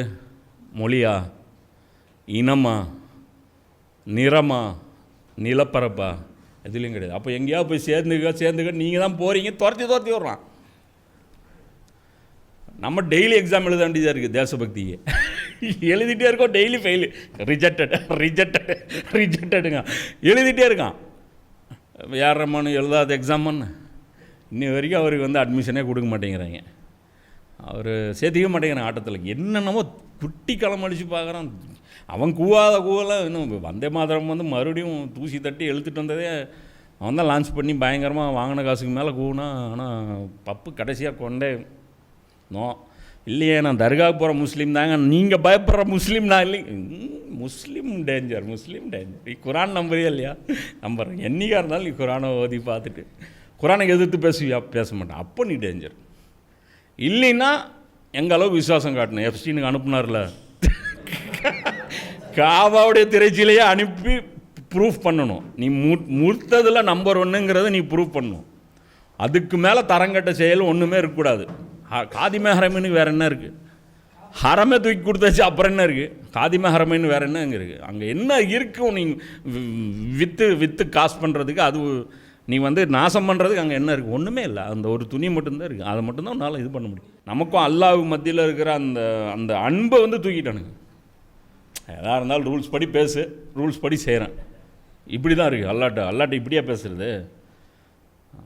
அல்லாஹ் அதாவது அந்த இடம் வந்து எப்படின்னா ஒரு பைத்தியக்கார மாதிரி. அது வந்து அந்த என்ன சொல்கிற அந்த அன்பில், அந்த பாசத்தில், வெறியில் என்ன வேணாலும் பண்ணுறாங்கிறது தான் அது. சுற்றுறது என்ன பெரிய செக்கு மாடு மாதிரி சுற்றுறது என்ன? ஒன்றே சுற்றி வர்றேன். வேறு என்ன இருக்காங்க? அது வேறு என்ன இருக்குது ஃபிலாசபி அதுக்கு பின்னாடி? ஒன்றும் இல்லை. ஒன்றே சுற்றி வர்றேன், நீயே கதின்னு கடக்கிறேன். அதுதான் அந்த ஃபுல்லாகவே எடுக்கிறது எல்லாமே. அங்கே போனீங்கன்னா கிட்டத்தட்ட இஸ்லாம் தடை செஞ்ச இங்கே ஊருக்குள்ளே எதெல்லாம் தடையோ அதெல்லாம் அங்கே ஹலால். எந்த பள்ளிவாசலும் இங்கே சுற்ற முடியாது. அவங்க நீங்கள் பள்ளிவாசலும் சுற்றலாம், உனக்கு வெறி வச்சுக்கலாம், மொட்டை அடிச்சுக்கலாம், பலி கொடுக்கலாம். இங்கே எந்த பள்ளிவாசலில் போய் நீ பலி கொடுப்ப? எந்த பள்ளிவாசலில் மொட்டை அடிப்ப? எந்த பள்ளிவாசலில் வந்து வேறு ஸ்பெஷல் ஒன்றும் இல்லை.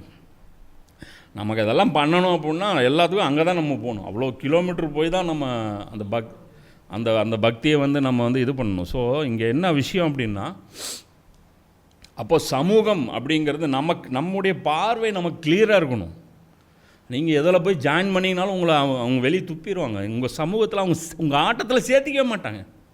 நீ ஒரு மொழிக்காரன்னு போய் சேருப்பார், அவனே துப்பிடுவான். அதான் நடந்துச்சு. அவன் எந்த மொழி வந்து முஸ்லீம்களுக்கு அடைக்கலம் கொடுக்க போகுது? அவனும் கொடுக்க மாட்டேங்கிறான். நாம் தமிழர் கூட என்ன போட்டிருக்காங்க, முஸ்லீம்கள் விஷயத்தில் ஜாக்கிரதையாக இருக்க வேண்டும்ங்க. உனக்கே ஓட்டு போடுறதே ரொம்ப அப்படியே உனக்கு ஃபில்டர் பண்ணுற அளவுக்கு இருக்கியா நீயே? ஏதோ அப்படியே நிறைய ஓட்டு சேர்ந்துருச்சா, அதில் இவங்க கழிச்சு வேலை விட்றாங்களாம். வர்ற ஒருத்தர் ஏமாந்து ஓட்டு போடுறாரு, அதையாவது வாங்கிட்டு போவீங்களா? அதை விட்டுக்கிட்டு அந்த அளவுக்கு இவங்களே ஃபில்டர் பண்ணுறாங்க. அப்போ ரசூல்லா ஏற்படுத்தினதுங்கிறது அவங்களுக்கு நல்லா புரியுது. இவன் எதோடும் அடாப்ட் ஆக மாட்டான், இவன் எதுக்குமே வேலைக்கு ஆக மாட்டான், இவனுக்கு ஒரு ஆயத்து, அதாவது ஏதோ ஒரு தராவியில், ஏதோ ஒரு தொழுகையில், ஏதோ ஒரு அந்த ஜும்மாவுடைய அந்த 2வது குத்துபாவில் எவனா ஒரு வில்லங்க பிடிச்சவன் ஒரு குரானத்தை எடுத்து உன்னுடைய ஒரிஜினல் தன்மை இதுன்னு, ஒரு புலியை வந்து என்னதான் நீ வந்து வெஜிடேரியனாகவே அவனை வளர்த்திருந்தா, ஒரே ஒரு தடவை சிக்கன் அதுக்கு போட்டின்னா அதுக்கப்புறம் முன்னானே நேற்று இட்லி சாப்பிட்டேன், முந்தானேற்று சாப்பிட்டேன்லாம், அது பழசு. இப்போ தான் இதோட டேஸ்ட் எனக்கு புரிஞ்சிருக்கு. அதனால் அவன் வந்து புளி வந்து டக்குன்னு அவனுடைய ஃப்ளேவர் வந்து சேஞ்ச் பண்ணி அது வரைக்கும் வாழும், சாகாது. இதான் நாட்டிருக்கு. சரி புளினா இப்படி தான் இருக்க மாட்டேருக்கு அப்படின்னு சொல்லிட்டு சரி அப்படியே வச்சுருப்பாங்க அந்த மாதிரி. அப்போது இதில் புரிஞ்சுங்க, அப்போது எல்லா துறைகளிலும் இஸ்லாம் இருக்கணும், அல்லது மேலே இஸ்லாம் இருக்கணும், அதுக்கு கீழே எல்லோரும் இருந்துக்குங்க, ஒன்றும் பிரச்சனை இல்லை. இதுதான் நபி ஸல்லல்லாஹு அலைஹி வஸல்லம் அவர்கள் கொடுத்தாங்க. ஆனால் இது ரொம்ப கஷ்டமான வேலை இல்லையா? ரசூலுல்லாஹ் எவ்வளோ கஷ்டமாக இருந்துச்சு, அப்போ அதே அளவு கஷ்டம் நம்ம படணும். அதுதான் பிரச்சனை. அதனால தான் தீனை எளிமையாக்கிடுறாங்க. ஏன் இதுக்கெல்லாம் மீனிங் கொடுக்கறது இல்லை? ரசூலுல்லாஹ் என்ன பர்பஸுக்கோ வந்துட்டு போகுது, நமக்கு என்ன இருக்குது? இருக்குது. ஏன் ரசூல் எதுக்கு வந்தாங்களோ அதே வேலை தான் உனக்கும் இருக்குது. அப்போ ஹஜ்ஜத்துல் விதாவுடைய பொறுப்பு ரசூலுல்லாஹ் சாட்டிட்டு போயிருக்காங்க. வேறு யாருக்கும் இது சாட்டப்படல, வேறு எந்த உம்மத்துக்கும் வந்து இது வந்து கொடுக்கப்படல. ஸோ அது வந்து நமக்கு வந்து புரிஞ்சிருக்கணும் தெளிவாக. அதான் நான் சொல்கிறேன், அதாவது 2 விஷயம் நமக்கு வந்து தெளிவாக இருக்கணும். ஒன்று போகிற நம்முடைய இலக்கு, இன்னொன்று அதை எந்த பாதையில் போய் நம்ம அந்த இலக்கை வந்து அச்சீவ் பண்ண போகிறோம். இது 2மே நமக்கு வந்து கரெக்டாக இருக்கும்.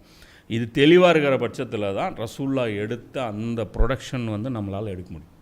இல்லைன்னா நான் நினைக்கிறது என்னன்னா, நம்ம ஒரு சில பேட்டர்னு வகுத்துக்கிட்டு இது சொன்னால் மக்கள் மத்தியில் அவ்வளோ எடுபடாது, இது சொன்னால் அப்படி நடக்காதுன்னு. ஆனால் அதுதான் பலம், அது சொன்னால் தான் எடுபடும். இல்லைன்னா இங்கே எடுபடாது. இது என்னன்னா, இங்கே வந்து அல்லாவுக்கு வந்து நாம் வந்து டீச் பண்ணுறோன்னு அர்த்தம். தீனை வந்து ஏதோ தாவாவாக ஆக்கணும்னு குரானில் என்ன இருக்கோ அது தாவாவாக ஆக்கக்கூடாது அப்படின்னா அப்போ என்ன அர்த்தம்? நான் வந்து பேசுகிறீங்க எல்லாம் கரெக்டு, சில பேர் நேரில் பேசுகிறீங்க எல்லாம் கரெக்டு, ஆனால் இது வந்து நம்முடைய இங்கே இருக்கிற கல நிலவரத்துக்கு அது வந்து சரி வருமா வராது, அதை பற்றி எனக்கு பிரச்சனை இல்லை. அது கல நிலவரத்துக்கு சரி வருது. அதாவது களத்துக்கு தகுந்த மாதிரி வாழ்கிறவனுக்கு பேர் வந்து அதுக்கு பேர் வேறு, முனாஃபிக்கு. அவன் தான் வந்து இடத்துக்கு தகுந்த மாதிரி எப்படி இருந்தாலும் அவன் வாழ்ந்துட்டு அப்படியே போயிட்டுருப்பான். அது மாதிரி நம்ம இங்கே வாழ தேவை கிடையாது. அப்போ களத்தை வந்து மாற்ற வேண்டியது நம்முடைய தேவை. களம் மாறும், அதுதான் நபி ஸல்லல்லாஹு அலைஹி வஸல்லம் அவங்க செஞ்சாங்க. அதனால தான் ரசூலுல்லாஹ் பண்ண அந்த அச்சீவ்மெண்ட்டு பாருங்கள். இது வரைக்கும் மனித குலம் இது வரைக்கும் கண்டிராத சமூக நீதி இந்த உலகத்தை வந்து ரசூலுல்லாஹ் வந்து காமிச்சு. ரசூலுல்லாஹ் எங்கே விட்டுட்டு போனாங்களோ மனித குலத்தை, இன்னி வரைக்கும் அதை வந்து டச் பண்ண முடியல யாருனாலையுமே. குடும்ப அமைப்பு எடுத்துங்க, குடும்ப அமைப்பு நீங்கள் என்ன சொல்கிறாங்க, எப்படா நீதியாக இருக்கும்? எல்லாருக்கும் சம பங்கு, 100 ரூபா எடு, 25 ரூபா அம்மாவுக்கு, 25 ரூபா அப்பாவுக்கு, 25 ரூபா பையனுக்கு, 25 ரூபா மருமகள், எல்லாம் அதாவது இதுக்கு பேர் சமநீதியா? எங்கே வருது சமநீதி? பிச்சுட்டு போயிடுது. அம்மாவும் பையனும் சேர்ந்து வாழ முடியல, அம்மாவும் சேர்ந்து வாழ முடியல, பொண்டாட்டி புருஷன் சேர்ந்து வாழ முடியல. எங்கப்பா அமைதியான ஃபேமிலி? நீங்கள் எங்கே மியூசியத்தில் வச்சுருக்கிறீங்க? நீங்கள் உங்களுடைய வேல்யூஸ் கற்றுக் கொடுத்ததுனால என்ன இது அறகுறையாவது இஸ்லாம் ஃபாலோ பண்ணிகிட்டு இருக்கிறதுனால முஸ்லீம்களுடைய ஃபேமிலி வந்து தப்பிச்சிட்ருக்கு. குறைஞ்சபட்சம் நீங்கள் ஏதோ பிற்போக்குத்தனம் சொல்கிறீங்கன்னா அந்த பிற்போக்குத்தனம் தான் இன்றைக்கி காப்பாற்றிட்டுருக்கு ஃபேமிலி ஸ்ட்ரக்சர். இன்றைக்கி மனித வளம் இன்றைக்கி வந்து உலகத்தில் இருக்குது, அதோடைய வார்த்தை என்னங்கிறது எல்லாருக்கும் தெரியாகும். எல்லாம் கேட்குறாங்களா, இப்போ அனில் அம்பானி கேட்குறான் எஃப்சின்ட்ட, நான் இது கொடுத்தா உனக்கு என்ன கிடைக்கும்ன்ட்டு. மார்க்கெட், இந்தியாவுடைய மார்க்கெட் இருக்குது அப்படிங்க, இந்தியா மொத்தமாக எடுத்துக்குவாங்கிறான். யார்? அனில் அம்பானி எஃப்ஸ்டீன்கிட்ட. இந்தியாவுடைய மார்க்கெட்டை உனக்காக திறந்து விடுகிறேன் அப்படிங்கிறான். அப்போ எவ்வளோ பெரிய வார்த்தை இது. நான் உனக்கு எத்தனை செப்பல் நீ விற்றுருவேன், இங்கே எவ்வளோ விற்றுரும். அது மாதிரி அப்போ இங்கே என்ன விஷயம்னா, இங்கே வந்து நபி ஸல்லல்லாஹு அலைஹி வஸல்லம் வந்து என்ன பண்ணாங்க பாருங்க, ஆணுக்கு ஃபுல் அதிகாரம் கொடுத்தாங்க. ஆனால் பெண்களுடைய ப்ரொடெக்ஷன், பெண்களுடைய மதிப்பு மரியாதை அந்த சமூகத்தில் கிடைச்ச வரைக்கும் இனி யாருக்குமே கிடைக்கும். பெண்களை வந்து அவ்வளோ தூரம் அவங்கள வந்து தரம் உயர்த்தி அவங்களுக்கு மறுமணம், ஒரு மறுமணம் வந்து எவ்வளோ டிஃபிகல்ட்டி. நீ இன்றைக்கி ஒரு மறுமணம் வந்து எவ்வளோ சவாலானது இங்கே பண்ணிட முடியுமா? பெண்ணு, அதுவும் விதவை, வயசானவங்க, அது எவ்வளோ பேச்சுக்கள் இன்றைக்கும் வந்து அந்த சொசைட்டியில் வந்து பார்த்திங்கன்னா விபச்சாரம் எளிதாக இருக்குது. மறுமணம் விடுங்க, ஃபஸ்ட்டு திருமணமே இங்கே இப்போ அக்கப்போராக இருக்கீங்க. எல்லாம் பார்த்தீங்கன்னா கிட்டத்தட்ட தாண்டி தான் இல்லை, கேடுகட்ட கல்ச்சர். நீங்கள் வந்து சென்னை மாதிரியான நாசமாக போன அந்த நகரங்களில் எல்லாம் பார்த்தீங்கன்னா இந்த சின்ன குழந்தைங்கள்லேருந்து பெரிய குழந்தைகள்லேருந்து எல்லாருக்குமே படிக்க வைக்கிறாங்க, கம்பல்சரி வேலைக்கு போகணுங்கிறாங்க. படிப்புக்கு தகுந்த வேலை இல்லைன்னா எப்படி? சரி ரைட், அடுத்து என்ன வேலை, ரெண்டுக்கும் தகுந்த மாதிரி பொண்ணு எடுக்கலைன்னா எப்படி? அப்புறம் என்ன பையன் இதுக்கு தகுந்த மாதிரி எடுக்கலைன்னா எப்படி? அப்போ அவனுக்கு சொந்த வீடு இல்லைன்னா எப்படி? அப்போ எல்லாத்தையும் ஒரு ட்ரக்கு பற்றி பின்னாடி ஓட விட்டுறாங்க. நீ இதை ஃபாலோ பண்ணு, நீ அதை ஃபாலோ பண்ணு, நீ இதை ஃபாலோ பண்ணு, 3 பேர் சேர்ந்து அப்படியே ஒரு ரவுண்டுக்குள்ளே சுற்றிட்டு இருக்கிறாங்க. நீ எங்கடா போயிட்டுருக்க? நான் வேலையை ஃபாலோ பண்ணிருக்கேன். நீ எங்கே போயிட்டுருக்க? வேலை இருக்கிற ஒரு பையனை ஃபாலோ பண்ணிருக்க. நீ எங்கே ஃபாலோ பண்ணிருக்க? எனக்கு வேலைக்கு ஒரு ஆளை தேடிட்டு அப்படின்னா 3 பேர் ஓடிட்டுருக்காங்க. எதனால ஓடுறீங்கன்னு பார்த்தா ஒரு சர்க்கிள். அதுவும் பார்த்தா சர்க்கிள்லேயே அங்கங்கே 3 கூண்டு வெல்ட் அடித்து வச்சுருக்கேன். அவனை பிடிச்சிருவாங்க, 2 ரவுண்டில் பிடிச்சிருவான். 200 ரவுண்ட் அடித்தாலும் பிடிக்க மாட்டேடா, நீயும் வெல்ட் அடித்து வச்சுருக்காங்க, உன்னையும் வெல்ட் அடித்து முன்னேறாத மாதிரி தான் பிடிச்சி வச்சுருக்காங்க. அவங்க ஸ்ட்ரக்சரே அப்படி தான் இருக்குது. கனவுல கூட நடக்காது. கடைசியை மிஞ்சுறது என்ன? விபச்சாரம் தான். கைக்கு எதிர்க்கில் கொண்டு போய் வைக்கிறது என்ன? விபச்சாரம். இந்த ஆப்ஷன் செலக்ட் பண்ணிக்க. இப்போ இது ரசூலா பாருங்கள், ரசூலா எப்படி பேலன்ஸ் பண்ணாங்க, அந்த ஃபேமிலி ஸ்ட்ரக்சர் எவ்வளோ பேலன்ஸ். அதே மாதிரி அரசியல் அமைப்பு, முழுமையான விடுதலை, யாருக்கும் அடிமை கிடையாது. கருத்து சுதந்திரம், மத சுதந்திரம் அந்த காலத்தில் எதுவுமே கிடையாது. கான்ஸ்டன்டின் இஸ்லாம் வந்து மதம் மாற்றிடுச்சு. என்னடா மாற்றிச்சு? கிறிஸ்தவ மன்னர்களுடைய வரலாறுலாம் உங்களுக்கு தெரியாதா? கான்ஸ்டன்டின் மன்னர் கிறிஸ்தவத்தை ஏற்றினோன்னா எப்படி உலகம் வந்து ஒரு மாதத்தில் வந்து ஒரு வாரத்தில் வந்து எல்லோரும் கிறிஸ்தவராக கன்வெர்ட் ஆகிறீங்க? அவ்வளோ பெரிய புரட்சியாக எப்படி தூக்கி போடுறாங்க? சாவடிச்சிருவாங்க. குகைவாசிகள் யார்? வேறு மதத்தை அவங்களுக்கு ஃபாலோ பண்ணுறதுக்கு வாய்ப்பே கிடையாது. அவங்களுக்கு உலகத்திலேயே ஒரு ஆட்சி கீழே இன்னொரு ஆட்சியாளரின் மதம் அல்லாத ஒரு மதத்தினர் வாழ முடியும்னு காமிச்சதே நபி ஸல்லல்லாஹு அலைஹி வஸல்லம் அவங்க தான். அந்த ஹரமுக்குள்ளே இருக்கக்கூடிய அந்த ப்ரொடெக்ஷன், அந்த ஜோனுக்குள்ளே இருக்கக்கூடிய சில ரூல்ஸ்களை வச்சுக்கிட்டு நபி ஸல்லல்லாஹு அலைஹி வஸல்லம் அவர்களை கொச்சப்படுத்துகிறாங்க. ஆனால் அது உண்மை கிடையாது. அப்போ மத சுதந்திரம் நபி ஸல்லல்லாஹு அலைஹி வஸல்லம் கொடுத்தாங்க. மக்களுக்கும் வந்து டியூனிங் நடந்துச்சு. ஒரு பக்கம் அரசாங்கத்துடைய மெச்சூரிட்டி, இன்னொரு பக்கம் அந்த சிட்டிசன்ஸுடைய மெச்சூரிட்டி, ஒரு ஒழுக்கம், அந்த கண்ணியம், இது எல்லாமே அவங்களுக்கு கற்றுக் கொடுத்து அவ்வளோ கட்டுக்கோப்பு. அப்போ அதான் சொல்கிறேன்ல, மனிதனில் ஆக ஒஸ்ட்டாக எவ்வளோ இருக்கணுமோ அப்படிப்பட்ட ஒருத்தனை செலக்ட் பண்ணி அவனை கொண்டு வந்து அதுக்கு மேலே ஒரு லெவலுக்கு போகவே முடியாது உங்களாலங்கிற அந்த லெவலில் கொண்டு போய் மாற்றிட்டு போயிட்டாங்க. ரசூலா ஒரு அற்புதம் கிடையாது, அபூபக்கர்லையானும் அற்புதம், உமர்லையானும் அற்புதம். உங்களால் உங்கள் ஃபிலாசபி வச்சு ஒரு ப்ராடக்ட் இப்படி ஏற்படுத்துங்க பார்ப்போம். அதுவும் வந்து எல்லா டைமென்ஷன்லேயும் ஃபிட் ஆகிறது. நீங்கள் வந்து உங்களுடைய ஹீரோஸ் கொண்டு வந்தீங்கன்னா கூட ஏதோ ஒரு ஃபீல்டில் அவங்க ஹீரோவாக இருப்பாங்க. பேட்ரியட்டிசமில் இருக்கும், அதாவது அந்த யாருக்கும் கீழே நாங்கள் அடிபணிய மாட்டோங்கிறத அதில் வீரராக இருப்பார். ஃபேமிலி விஷயத்தில் ஜீரோவாக இருப்பார். மற்ற விஷயத்தில், ஒழுக்கங்க விஷயத்தில் சம்மந்தப்பட்ட விஷயம் கிட்ட போனீங்கன்னா அவங்களுடைய வாழ்க்கை வரலாறுலாம் அவ்வளோ கேவலமாக இருக்கும். அதனால் வந்து ஒரு டிஸ்டன்ஸ்லேயே வச்சு மெயின்டைன் பண்ணிட்டு போயிடணும். அவங்களெல்லாம் ஹீரோன்னு. இவங்களை எவ்வளோ நீங்கள் க்ளோஸாக அப்சர்வ் பண்ணுறீங்களோ அவ்வளோ தூரம் அவங்க வந்து ஷைன் பண்ணுவாங்க. யார்? அபூபக்கர்லையானும் உமர்லையானும் நீங்கள் எவ்வளோ நோன்றீங்களோ அவ்வளோ தூரம் அவங்கள வந்து நீங்கள் ரோல் மாடலாக பார்ப்பீங்க. உங்கள் பார்வையில் அவங்க உயர்ந்துட்டு போயிட்டே இருப்பாங்க. அப்போ இந்த ப்ராடக்ட்லாம் ரசூலா எப்படி உருவாக்குனது? அதுதான் விஷயம். என்னென்னா அவங்களுக்கு தரப்பட்ட அந்த பணி, அதோடைய சீரியஸ்னஸ் அவங்களுக்கும் தெரியும், அவங்க வாங்கின அவங்களுக்கும் தெரியும், அதோடைய ஒர்க் பண்ணாங்க. இப்போ இங்கே என்ன பண்ணாங்க? அப்போ இந்த ஃப்ரீடம் வந்து இன்னி வரைக்கும் கிடைக்கல. இன்றைக்கி அரசாங்கத்திட்ட பார்த்து நம்ம நம்ம விரும்புகிற கேள்வியெல்லாம் கேட்க முடியுமா? அக்கௌண்டபிலிட்டி எல்லாத்துலேயுமே இருக்கா? இப்போ தான் பேசுகிறாங்க. இப்போ புல்வாமாவுக்குலாம் இப்போ தான் வீடியோ போடுறாங்க 7 வருஷம் கழிச்சு. ஏன்னா 7 வருஷம் இப்போல்லாம் முன்னாடிலாம் பேசுனா தேச துரோகி பட்டம் கொடுத்துருப்பாங்க. அதனால் வந்து அவ்வளோ பெரிய தாக்கல் நடந்துருக்கேன், இதெல்லாம் இப்படி பேசுகிறேனே அப்படின்ட்டு. இப்போ ஒரு அந்த புல்வாமா சம்மந்தப்பட்ட அந்த புக்கு இப்போ ஒன்று தடை பண்ணியிருக்காங்க, நரவானேன்ட்டு. அந்த புக்கில் புல்வாமா மேட்டரும் சேர்த்து அதில் எழுதியிருக்காரு. அதனால தான் சேர்த்து அதை எழுதியிருக்கேன். இப்போ என்ன பண்ணுறாங்க அவசரமாக அரசு துறையில் இருக்கிற யாருமே புக் எழுதக்கூடாதுன்ட்டு ஒரு சட்டம் போட்டு அதுக்கு வந்து டிராஃப்ட் பண்ணிட்டுருக்காங்க. அடுத்து இது கூத்து பாருங்க, நாட்டுடைய 140 கோடி மக்களுடைய பாதுகாப்பே அவர் கையில் தான் இருக்குது. அவரை அவ்வளோ நம்பி தான் ஒப்படைக்கிறீங்க, அவ்வளோ பெரிய பொறுப்பு கொடுக்குறீங்க. அவர் பொறுப்பு இல்லாமல் எப்படி பேசிடுவார்? அவர் பொறுப்பு இல்லாமல் நடந்துக்குவார்? அது எவ்வளோ பெரிய இன்சல்ட் அவருக்கு.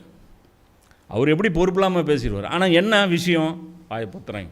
ரசூலுல்லாஹ் காலத்தில் எவ்வளோ கருத்துரிமை இருந்துச்சு. ஆனால் அந்த அதே மாதிரி கருத்துரிமைங்கிற பேரில் டெய்லி வரம்பு மீறிட்டே இருந்தாங்களா? அவங்க ப்ரொட்டஸ்ட் நடந்துட்டு இருந்துச்சா? ரசூலுல்லாஹ் எப்போ வேணாலும் முற்றுகையிடலாம், ரசூலுல்லாஹ் எப்போ வேணாலும் சுற்று போடலாம். யாரும் ரசூலுல்லாஹ் கழுத்தை சுற்றி துணியை சுற்றி கடனை வசூல் பண்ணுறாங்க கேட்டால் ஆனால் கொன்றுவாங்க. எப்போல்லாம் கொண்டுவாங்க? ஒன்றுமே நடக்கலையே. நபி ஸல்லல்லாஹு அலைஹி வஸல்லம் எவ்வளோ தூரம் கிரிட்டிசைஸ் பண்ணாங்க. கிரிட்டிசைஸ் பண்ணவங்களுக்கு யாருக்கு என்ன நடந்துச்சு? ஒன்றும் நடக்கலை. அதெல்லாம் மிராக்கிள். இதுதான் அற்புதம். இந்த அளவுக்கு மெச்சூரிட்டி எங்கேருந்து அவங்க டெவலப் பண்ணாங்க? இப்போ இன்றைக்கி ஒன்றும் இல்லை. இப்போ இன்றைக்கி வந்து நீங்கள் வந்து மக்களை வந்து பண்படுத்துகிறாங்களா? என்ன பொண்ணை பார்த்து நீ ட்ரெஸ்ஸை குறை, என்ன எவன் உன்னை லுக் விட்றான்னு பார்க்குறேன், ஏய் எவனா இந்த பொண்ணை பார்த்தீங்க ஏதாவது உங்களுக்கு தப்பாக தோணுது அப்படின்னு. யாருக்கும் தோணலை அப்படி. ஒன்றும் இல்லை. இப்போ அந்த பிரபாஸுடைய இந்த ராஜா சாஹேப்னு ஒரு படம், இந்த படம் ப்ரீவியூ ஷோ ஓட்டினாங்க. ஓட்டிட்டு அந்த நடிகைகள் எல்லாரும் வந்து அந்த தேட்டர்லேருந்து இறங்கி அந்த காருங்க தான் நிற்குது. அதுவும் அவங்க கார் போகிறதுக்கு தனியாக ஃபெசிலிட்டி பண்ணி கொடுப்பாங்க. சும்மா ஒரு 10-20 டிஸ்டன்ஸ், 20 அடி. இந்த 20 அடி கடக்கிறதுக்குள்ளே அந்த பொண்ணு ட்ரெஸ்ஸை உரிச்சிட்டாங்க, ஹீரோயின்து. இந்த அம்மா அழுதுட்டு அப்படியே போகுது. இதுதான் இவங்களுடைய வக்கர புத்தி. அதனால் முஸ்லீம் அவெல்லாம் பாய் அவன், எங்களுக்கு தான் ட்ரெஸ்ஸு, எங்களுக்கு கண்ணியம் தெரியாது, எங்களுக்கு பார்வையை எப்படி கட்டுப்படுத்தணும்னு எங்களுக்கு கட்டுப்பாடு கிடையாது, நாங்களாம் வெறி பிடிச்சவங்க. அதனால தான் ரசூலுல்லாஹ் எங்களை சொன்னாங்க, இந்த மாதிரி படுபாய்கிட்டலாம் ட்ரெஸ்ஸை போட்டு நீங்கள் காப்பாற்றிக்கிங்கப்பா அப்படின்னு. அதனால் பள்ளிவாசல் ஜும்மாவை வந்துச்சு அந்த அம்மா. எல்லாம் உத்தமர்கள் தானே, படித்த மேதைகள், மெத்த மிராஞ்சிகள் எல்லாம் அந்த ஃபிலாசபி தானே பேசுகிறீங்க. படத்தில் என்ன பேசுகிறீங்க? அந்த பொண்ணு எப்படி ட்ரெஸ் போட்டுச்சுன்னா நீ ஏன்டா பார்க்குறேன்னு தானே பேசுனீங்க. அப்போ அந்த பொண்ணுக்கு கொண்டாந்து உங்கள் பேச்சு கேட்டு தானே அந்த பொண்ணு வந்துச்சு. ரசூலா பேச்சு கேட்டு ஒரு பொண்ணு தவாஃப் பண்ண போச்சு, அஜர் ஹல்லரமூத்துலேருந்து சனா வரைக்கும். அந்த பொண்ணுக்கு ரசூலா கேரண்டி கொடுத்தாங்க, ஒரு இங்கேருந்து இங்கே வரைக்கும் ஹஜ்ஜுக்கு போவோம், யாரை பார்த்தும் பயப்படாதுன்ட்டு. உங்களுக்கு ஒரு 10 அடி ட்ராவல் பண்ண முடியல, இத்தனைக்கு பாடி கார்ட்ஸ் இருக்காங்க, பவுன்சர்ஸ் இருக்காங்க சார். அப்போது இதுதான் நீங்கள் கற்றுக் கொடுத்தது, இதுதான் விஷயம். நான் தான் சொல்லுவேன்ல, அதாவது உங்களெல்லாம் வந்து இவங்களுடைய இந்த பணக்கார எல்லாரையுமே கொண்டாந்து ஒரு இடத்துல வச்சு லைட் ஆஃப் பண்ணி விட்டு, அமெரிக்கன் டாலர் கொஞ்சம் கொட்டி விட்டுட்டு, தங்கம் வெள்ளியெல்லாம் கொட்டி விட்டுட்டு, ஒரு அரை மணி நேரம் கழித்து லைட் ஆஃப் பண்ணுங்க பாருங்கள், எல்லா பாக்கெட் இப்படி புதுங்கிட்டு இருக்கும். எவனும் வந்து இது எனது கிடையாதும்மா. அதுக்கு அந்த ரோட்டில் ஒரு அம்மா போணுச்சுல்ல, 40 பவுனு நகையை வந்து கொண்டு போய் கொடுத்தாங்க. அவங்க வந்து உங்கள் எல்லாரும் அவங்களுடைய செருப்பு கூட நீங்கள் சமமாக மாட்டீங்க. உங்களுடைய நவீன கலாச்சாரம் இவ்வளோ தான். அவங்க அந்த பாரம்பரிய அந்த மோரல் வேல்யூஸ் வந்து ஃபாலோ பண்ணிகிட்டு இருக்கிறதுனால தான் அவங்க அப்படி இருக்காங்க. அப்போது நபி ஸல்லல்லாஹு அலைஹி வஸல்லம் அவர்கள் வந்து பாருங்கள் எப்படி பேலன்ஸ் பண்ணாங்க பாருங்கள். இது எவ்வளோ பெரிய இது. நீங்கள் என்ன சொல்கிறீங்க, ஒருத்தர்கிட்ட ஃபுல் அதிகாரம் வந்து எவ்வளோ அதிகாரம் குவிஞ்சிருச்சுன்னா மிஸ்யூஸ் ஆயிருங்கிறீங்க. ரசூலுல்லாஹ்ட்ட அதிகாரம் குவிஞ்சிருந்தது. மத அதிகாரம், ஆன்மீக அதிகாரம் குவிஞ்சிருந்தது, பொருளாதார அதிகாரம் குவிஞ்சிருந்தது, இராணுவ அதிகாரம் குவிஞ்சிருந்தது. அவருக்கு வந்து பேர் சொல்லி அவரை கூப்பிடக்கூடாது, அவருக்கு முன்னாடி சத்தம் போட்டு பேசக்கூடாது, எவ்வளோ ப்ரோட்டோகால்ஸு அவருக்கு. ரசூலுல்லாஹ் மூஞ்சி கூட பார்த்து யாரும் பேச மாட்டாங்க, கீழே காலை மட்டும்தான் பார்ப்பாங்க. இவ்வளோ ப்ரோட்டோகால்ஸ் இருந்த நபி ஸல்லல்லாஹு அலைஹி வஸல்லம் அவர்களை அக்கௌண்டபிலிட்டி மட்டும் விட்டு வச்சாங்களா? விடல. அக்கௌண்டபிலிட்டியில் எப்படி வந்து அவங்கள அந்த டியூனிங் எப்படி பண்ணியிருந்தாங்க. ஒரு தப்புன்னு தெரிஞ்சால் கேளு அப்படின்னு, நானே பண்ணாலும் கேளுன்னு. அப்போ கேட்டாங்க. நபி ஸல்லல்லாஹு அலைஹி வஸல்லம் அவங்களுக்கு தப்பாக தெரிய போய் கேட்டாங்க. அதுக்கப்புறம் ரசூலுல்லாஹ் விளக்கம் கொடுப்பாங்க, அது புரிஞ்சு வச்சு ஓகே, அது வேறு விஷயம்.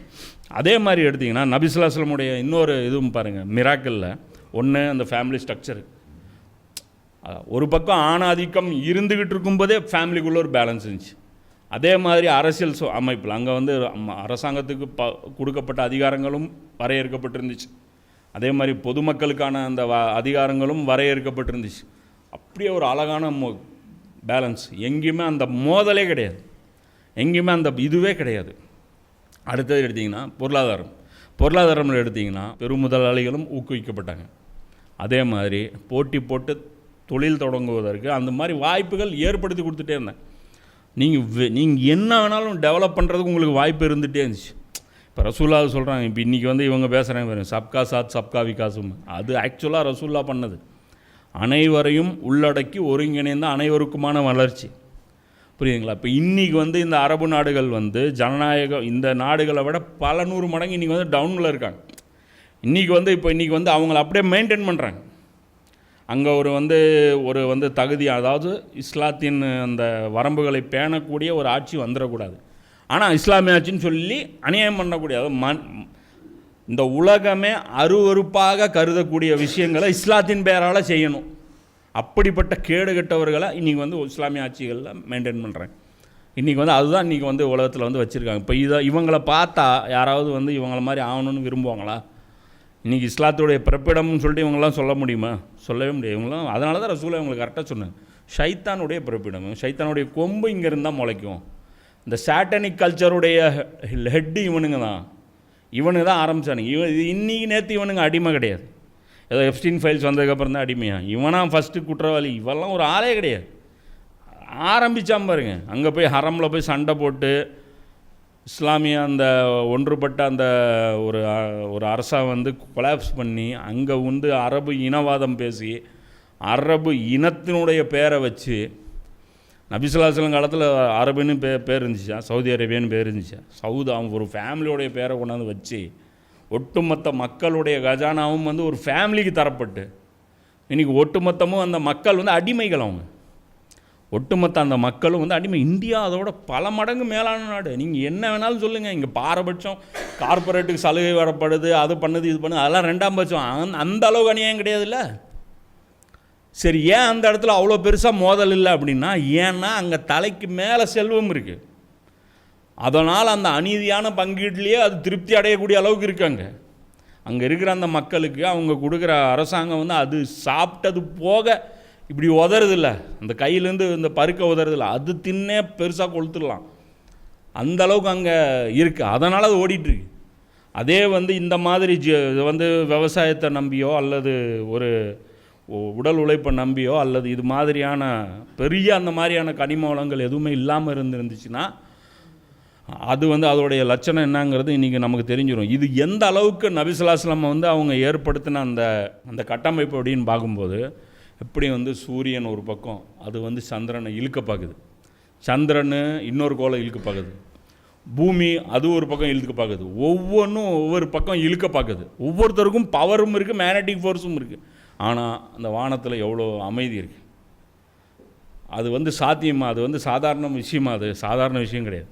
ஒவ்வொன்றும் அதோடைய பாதையில் வந்து அது கொஞ்சம் கூட ஒரு மோதல் இல்லாமல் முரண்பட்ட கருத்து கொண்ட ஒவ்வொருத்தரும் எப்படி ஒரே கட்டமைப்புக்குள்ளே இருக்காங்க. என்னன்னா அவங்க எல்லாரும் அல்லாஹ்வுக்கு கட்டுப்படுறாங்க. சூரியன் அல்லாஹ்வுக்கு கட்டுப்படுது, அதனால் அதோடைய வரம்பு தாண்டி அது வர்றதில்லை. சந்திரன் அல்லாஹ்வுக்கு கட்டுப்படுது, அதனால் அதோடைய வரம்பு தாண்டி. இதுதான் நபி ஸல்லல்லாஹு அலைஹி வஸல்லம் அவர்கள் பூமியில் ஏற்படுத்தின. ஆண் வந்து அவனுடைய டாமினன்ஸ் அவன் வந்து விட மாட்டான். அவன் டாமினண்ட்டில், நீ டாமினண்ட்டில் தான் இருக்கணும். அப்போ தான் பெண்ணுக்கு அது பாதுகாப்பு. இப்போ ஆண் வந்து இப்படி இருந்தால் தான் அந்த ஃபேமிலியோடைய ஸ்ட்ரக்சருக்கு அது நல்லாயிருக்கும். அரசாங்கம்னா அரசாங்கத்துடைய அந்த கெத்தோடு அது நடந்துக்கணும். எல்லாத்துக்கும் போய் கூலை கும்பிட்டுலாம் போட்டுட்ருக்கக்கூடாது. கவர்மெண்ட்னா அதோடைய அந்த போல்ட்னஸில் இருக்கணும். அதுக்குன்னு அந்த போல்ட்னஸ் வந்து எளியவர்களுக்கும் இவங்களுக்கும் காட்டக்கூடாது. ஆளுக்கு ஒரு பாரபட்சமான சட்டங்கள் வந்து அதை காட்டிடக்கூடாது. அது வந்து ஒருத்தர்கிட்ட, அதாவது ஒருத்தருக்கு வந்து இரும்பு கரமாகவும் இன்னொருத்தருக்கு வந்து அது மைதாமாகவும் இருக்கக்கூடாது. புரியுதா? சும்மா செல்லமாக அப்படியே தடவி கொடுக்குற அந்த மாதிரியான இருக்கக்கூடாது. இது எல்லாமே ரசூல்லா பேலன்ஸ் பண்ண. இது வந்து சாதாரண விஷயம் கிடையாது. அப்போது இப்போ அடுத்த கேள்வி என்ன அப்படின்னா, இப்போ ரசூல்லா செஞ்சாங்க எப்படி செஞ்சாங்க? ஏன் அதனால் மறுபடியும் நம்மளால் அது செய்யவே முடியல? சரி, மறுபடியும் இது வந்து என்ன அன்னச்சுவலா, இது வந்து ஒரு தடவை நடந்துருச்சுப்பா, அவ்வளோதான்ப்பா, மறுபடியெல்லாம் அது பாசிபிள் கிடையாதுப்பா. அப்படியா? கிடையாது. மறுபடியும் நடக்கும். இது அந்த உலகம் பார்க்கும். அதை விட சூப்பராக நடக்கும். எப்படி நடக்கும்? வானத்தோட எந்த இன்டர்ஃபரன்ஸும் இல்லாமல், பேக்கப்பில் வந்து ஒரு மாந்திரிக எந்த கனெக்ஷனும் இல்லாமல், நீங்கள் சொல்லப்போனால் என்ன சொல்கிறது, சூப்பர் நேச்சுரல்ஸ் யாரும் இல்லாமல், என்ன எந்த ஒரு அசாதாரணமான சக்திகள் இல்லாமல் முழுக்க முழுக்க மனித ஆற்றல்களை கொண்டே மறுபடியும் இந்த உலகம் இன்னொரு தடவை அதை வந்து சந்திக்கும், அதை வந்து பார்க்கும். அப்போ அதோடைய பேட்டர்ன் என்ன? அப்போ அதுதான் நம்ம சொல்கிறோம். இதில் என்னன்னா எப்போவுமே 2 விஷயம் தெளிவாக இருக்கணும், இலக்கு மற்றும் பாதை. இலக்கை பொறுத்த வரைக்கும் இலக்கில் வந்து எந்த விஷயம் தெளிவாக இருக்கணும், அதோடைய கடைசி ஸ்டாப் என்னவோ அதுதான் நமக்கு கண்ணு முன்னாடி இருக்கணும். ஒருத்தருக்கு ஒரு பாதையில் நீங்கள் புறப்பட்டீங்க, ஒரு பயணத்தில் நீங்கள் தொடங்கிட்டீங்க அப்படின்னா உங்களுடைய மனசில் எது இருக்கணும்? கடைசி ஸ்டாப்பு தான் இருக்கணும். இப்போ உதாரணத்துக்கு நீங்கள் சென்னையிலேருந்து தஞ்சாவூர் போகிறீங்க, அல்லது ஏதோ ஒரு ஒரு 400 கிலோமீட்டர் போகிறீங்க. 400 கிலோமீட்டர் போகிறீங்கன்னா ஃபஸ்ட்டு 10 கிலோமீட்டர் தான் நீங்கள் கடக்க போகிறீங்க, 2வது 10 கிலோமீட்டர் அதுக்கப்புறம் தான் கடக்க போகிறீங்க. அப்போ 10 கிலோமீட்டருக்கும் பெட்ரோல் அடிச்சுட்டு பங்கில் நின்றுட்டா இருப்பீங்க, ஒவ்வொரு லிட்டராக முடிச்சு ஒவ்வொரு லிட்டராக ஊற்றியாக ஓட்டிகிட்டு இருப்பீங்க. இல்லை, வண்டி ஸ்டார்ட் பண்ணி போதே 400 கிலோமீட்டருக்கு சேர்த்து பெட்ரோல் அடிப்பீங்க. டோல் கணக்கு போடுவோம், டயர் போகுமான்னு பார்ப்போம், காற்று எப்படி இருக்குது செக் பண்ணுவோம், இன்ஜின் ஆயில் எப்படி இருக்குது செக் பண்ணுவோம், இவ்வளோ லாங் ட்ரைவ் பண்ணும்போது செக், அந்த மாதிரி. அப்போ நம்முடைய டார்கெட் என்னவாக இருக்கும்? அங்கே டிஸ்டன்ஸாக இருக்கும். பயணத்தோட எப்போவுமே எப்படி இருக்கணும்? அதோடைய இலக்கு இருக்கணும். அப்போது ஒரு முஸ்லீம் ஒவ்வொருத்தனுக்கும் நம்முடைய கோல் வந்து பார்த்திங்கன்னா அதோடைய டாப் மோஸ்ட் கோல் என்ன இருக்கோ அதுதான் இருக்கணும். அது எது? இதுதான் அது. நபி ஸல்லல்லாஹு அலைஹி வஸல்லம் அவர்களுக்கு எது? அதாவது அலத்தீனி குல்லி, ஒன்று தீனு முழுசாக அல்லாஹ்வுக்கு மாறிடணும், அல்லது நடைமுறையில் இருக்கிற தீன் அல்லாஹ்வுடைய தீனாக இருக்கணும். இந்த 2 விஷயம், இதுதான் நம்முடைய இலக்கு, இதுதான் கோட்பாடு சொல்கிறது. இதுதான் வந்து அச்சீவ்மெண்ட், இதுதான் நம்முடைய இலக்கு. இதை பார்த்துட்டு தான் வேலை செய்யணும். இது நடக்கிற வரைக்கும் உட்காரக்கூடாது. அப்போ தான் அதுதான் தெரியும். அப்போ எவ்வளோ தொலைதூரமான வேலை, அதுவும் இந்த உலகம் எவ்வளோ பெருசாகுது, ஆக ஆக இந்த வேலை டிஃபிகல்ட் ஆகிட்டே போகும். இன்றைக்கி பொறுத்த வரைக்கும் நபி ஸல்லல்லாஹு அலைஹி வஸல்லம் காலத்தை விட இன்றைக்கி வந்து அவ்வளோ இன்னும் சவால் நிறைந்தது. ஏன்? நபி ஸல்லல்லாஹு அலைஹி வஸல்லம் காலத்தில் ஒரு குலத்துடைய தலைவன் களிமா சொல்லிட்டான்னா முடிஞ்சு போச்சு, குலமே களிமா சொல்லிடும். இன்றைக்கி குளத்தில் இருக்கிற ஒவ்வொருத்தனும் கன்வின்ஸ் பண்ணணும். நீங்கள் ஒரு குளத்தை வந்து நீங்கள் அப்படியே ஒருத்தர் கன்வின்ஸ் பண்ணால் நீங்கள் ஒரு குளத்தை கன்வின்ஸ் பண்ண முடியுமா? பண்ண முடியாது. ஆனால் இன்றைக்கி நீங்கள் ஒவ்வொருத்தரையும் போய் நீங்கள் கன்வின்ஸ் பண்ணணும். எவ்வளோ கஷ்டம்னு புரிஞ்சுங்க. புரியுதா இல்லையா? ஏன் முஸ்லீம்கள் வந்து இந்த களத்தை விட்டு ஓடுறாங்கன்னு புரிஞ்சுங்க. ஆகிற வேலை கிடையாது. களப்பணி, இந்த பணி அந்த பணின்லாம் சில சூறப்புள்ளிங்கெல்லாம் சுற்றிட்டு இருப்பாங்க. இதாண்டா களப்பணி. நீ போய் ஒரு வடை டீ கடைக்காரர்கிட்ட போய் நீ இதை கன்வின்ஸ் பண்ணி பார்ப்போம். என்ன கேள்வி கேட்பார் தெரியுமா? அவருக்கு என்ன நாலேஜ் இருக்குன்னு தெரியுமா? பாலிடிக்ஸில் இந்த ஐடியில் இருக்கிறவன் வந்து பார்த்திங்கன்னா அந்த ஒயிட் அண்ட் ஒயிட்டில் காலர்லாம் போட்டு போய் டீ கடையில் உட்காந்துட்டு, தாத்தா டீ ஒரு ஸ்டாங்காக போடுமே. அவர் எம்ஜிஆரை பார்த்துட்டு, ஜெயலலிதா பார்த்துட்டு, கலைஞரை பார்த்துட்டு, என்ன அவர் அப்படியே அசால்ட்டாக லெஃப்ட் ஹேண்டில் இந்தியன் பாலிடிக்ஸை அலசி ஆராய்ஞ்சி, அவருக்கு மாருதி சுசுகி எப்படி என்ட்ரி கொடுத்துச்சு, என்ன டிவிஎஸ் சுசுகி எப்போ இண்டு சுசுகியாக மாறிச்சு, மறுபடியும் வெறும் சுசுகியாக இப்போ டிவிஎஸ் தனியாக சுசுகி தனியாக எப்படி போச்சு, எல்லாமே அவர் பார்த்துட்டு கரைச்சி குடிச்சிட்டு உக்காந்துட்ருப்பார். அவர்கிட்ட போய் நீங்கள் இஸ்லாமிக் பாலிட்டிக்ஸ் சொல்லணுன்னு வச்சிங்க, வாங்கப்பா கஜினி முகமது என்ன பண்ணாருன்னு நான் சொல்கிறேன் அப்படிப்பார். எல்லாம் அவரை கூப்பிட்டு, அவர் இவருக்கு பாபர் இப்படி பண்ணார், உங்கள் இவர் அப்படி பண்ணாருன்னா தலையை சுற்றிடும். என்னடா அது பெரிய முசீபத்தை, ஒருத்தனை கூட என்னால் கன்வின்ஸ் பண்ணணும். நம்முடைய கேப்பபிலிட்டி என்ன இருக்குன்னு வெளியே வந்துடும். ரிசல்ட் என்ன? நம்முடைய வண்டவாள் நம்ம லட்சணம் நம்ம தான் நினச்சிட்டுவோம். ஓ அம்மா எவ்வளோ புத்திசாலு அப்படின்னு. உன் புத்தி ஒரு டீ கடையில் போய் உட்காந்திங்கன்னா தெரிஞ்சிடும். இப்போ என்ன விஷயம் அப்படின்னா, ஏன் அதை சொல்கிறோம் அப்படின்னா, இது கஷ்டம். இன்றைக்கி இருக்கிற, அதாவது நீங்கள் தாவா செய்யணும், நீங்கள் இஸ்லாத்தை மட்டும் படிக்கக்கூடாது. இன்றைக்கி இருக்கிற மக்களுடைய மனநிலையை முதல்ல நீங்கள் ஸ்டடி பண்ணணும். நீங்கள் யார்கிட்ட போய் பேசுகிறீங்களோ அவங்களுக்கு தகுந்த மாதிரி தான் நீங்கள் இஸ்லாம் ப்ரெசென்ட் பண்ண போகிறீங்க. இப்போ நான் இங்கே உக்காந்துக்கிட்டு கற்பனை வளர்த்து தவறி எடுத்து உக்காந்துட்டு தவறியோடைய லைவ் பாலிட்டிக்ஸ் உட்காந்து நான் பேசிகிட்டு இருந்தேன்னு வச்சுங்க. அந்த காலத்தில் வந்து லைவ் பாலிட்டிக்ஸே வேறு. அவன் என்னம்மா நல்ல கதைப்பா, அதுக்கப்புறம் என்னாச்சு அப்படிமா நாளைக்கு சொல்கிறேன், அடுத்த எபிசோடில் தொடர்ந்து பார்ப்போம். அது வரைக்கும் தொடர்ந்து இணைந்திருங்கள் அப்படின்னு போயிட வேண்டியதான். இங்கே என்ன விஷயம்னா, இங்கே அவ்வளோ கஷ்டம், இது அவ்வளோ ஹார்ட் ஒர்க் பண்ணும், இரவு பகல் ஒன்றாக்கணும். அதுக்கப்புறம் தான் உங்களால் ஒரு டீ கடைக்காரரில் உட்காரும்போது அவர் லெவல் நாலேஜுக்கு நீங்கள் வந்து இது பண்ண முடியுங்க. இப்போ என்ன விஷயம்னா, இது ஒரு கஷ்டம். அதாவது இலக்கு வந்து நமக்கு தெரியணும், எவ்வளோ கடினமான இலக்கு அது. அந்த இலக்கு வந்து இன்றைக்கி ரசூலா வந்து அடைஞ்சதை விட இன்றைக்கி வந்து அந்த பாதை வந்து இன்னும் ஹார்டாயிருச்சு. இது வந்து இன்னும் ஹார்டாயிருச்சு. அடுத்தது வந்து என்ன, அந்த பாதை. அதான் சொன்னல, ஒன்று ஃபஸ்ட்டு இலக்கு, அடுத்தது என்ன, பாதை. பாதையில் எது முக்கியம் அப்படிங்கும்போது அது வந்து அதில் வந்து முதல் அடி எடுத்து வைக்கிறோம்ல, அதுதான் முக்கியம். இலக்கில் கடைசி அடி தான் முதல்ல தெரியணும். குறி வைக்கும்போது அதுதான் அது மட்டும்தான் கண்ணில் இருக்கணும். பாதையில் வந்து இங்கே ஒவ்வொரு எட்டும் கண்ணில் வைக்கணும். இலக்கு ரொம்ப தொலைவில் வச்சுட்டு என் பார்வை அங்கே மட்டும்தான் பார்க்கணும், நான் நடுவில் குழி இருக்குது ஃபுல்லாக போயிடுவேன். இப்போ நம்ம நாட்டு பிரிட்ஜெல்லாம் சொல்ல வேண்டியதில்லை, திடீர்னு போய்ட்டு அப்படியே ஒரு பாட்டில் மாதிரி மாறிடுச்சு, தெரிய மாட்டேங்குது ரோடு. அந்த மாதிரி அதான் சொல்கிறேன்ல, தொலைதூரம் அங்கே மட்டும் பார்க்கக்கூடாது. போகிற வழியில் நெளிவு சுழிவுகள் ஏகப்பட்டது எடுக்க வேண்டியது வரும். நெளிவு சுழி தான் எடுக்கணுமே தவிர பாதையே மாறிடக்கூடாது. நடுவில் ஒரு பிரச்சனை வந்துச்சு, ஒரு டைவர்ஷன் எடுத்தோம்னா மறுபடியும் இங்கே ரூட்டு கொண்டாந்து வண்டி விட்டுறணும். குகையில் உட்காந்தா குகை தான், அது டெம்பரரிடா, பர்மனெண்ட்டுங்க. தப்லீக் ஜமாத் ரூட் எடுத்தால் அதுவே பர்மனெண்ட் ஆக்கிடுறது. ஏன் அவங்களுக்கு பிரச்சனை அப்படின்னா, அவங்களுக்கு வந்து இலக்கு தெரியல. அவங்கக்கிட்ட பாருங்கள், இலக்கு கிடையாது. ஆனால் அவங்க என்ன சொல்லுவாங்க, தாவத் மூலமாக தான். ஆமாம், ரைட்டு, தாவத் மூலமாக தான். ஆனால் என்ன பண்ண போகிறீங்க தாவத் மூலமாக? அதனால தான் பாருங்கள், இன்றைக்கி இலக்கு தெரியாத சமூகம் ஜாலியாக விட்டாங்க. நம்ம இங்கே ஏதோ ஒரு சின்ன வேலை பண்ணால் கூட பெரிய என்ன சொல்கிறது, பெரிய இடைஞ்சல்கள் வருது. அவ்வளோ பெரிய மாநாடு இப்போ நடத்துகிறாங்க. இப்போ கூட இங்கே யார், வாணியம்பாடியில் ஒரு இஸ்திமா நடத்துகிறாங்க. என்னடா சட்டமே இல்லை, இவ்வளோ பெரிய மாநாடு நடத்தி வச்சுட்டுருக்கிறீங்க அப்படின்ட்டு, அவ்வளோ பெரிய கூட்டம். அப்போ என்ன விஷயம்னா, அவங்களுக்கு இலக்கு தெரியாது. அப்போது பாதை, அதாவது பாதை தெரியணும். டெம்பரவரி தடை வந்துச்சுன்னா அந்த டெம்பரவரி தடையை மட்டும் கடந்துடணும். அதுக்கப்புறம் மறுபடியும் பாதைக்கு வந்துடணும். அதுவே பர்மனெண்ட் ஆக்கி விட்டுறது. அப்போ இந்த ரெண்டுமே தெரியணும். இல்லை நான் வந்து முன்னாடி வச்ச கால் பின்னாடி வைக்க மாட்டேன்னா காலே எடுத்துடுவாங்க. அடுத்த தலைமுறைக்கு காலே இருக்காது. இனி தான் ஃபிரௌன் வந்து பிறக்கும் போதே ஆண் குழந்தை இல்லாமல் பிறக்க வச்சால, அது மாதிரி இவனுங்களுக்கு காலே இருக்கக்கூடாது அப்படின்ட்டுருவான். அப்புறம் இனிமேல் வர்ற தலைமுறை காலே இருக்காது, அது மாதிரி பண்ணி விட்ருவாங்க. அதனால் ரெண்டுமே நமக்கு வந்து கிளியராக இருக்கணும். இப்போ இங்கே என்ன பிரச்சனைன்னா, சிலருக்கு பாதையே லட்சியமாயிடுச்சு. அந்த பாதை தான் லட்சியமே அவங்களுக்கு. என்ன அப்படின்னா, இந்த வழியாக தான் போனால் சொர்க்கத்துக்கு போனாங்க, அதனால் இந்த வழியில் தான் போகணும்னு சொல்லிட்டு அந்த ரூட்லேயே உட்காந்துட்டாங்க.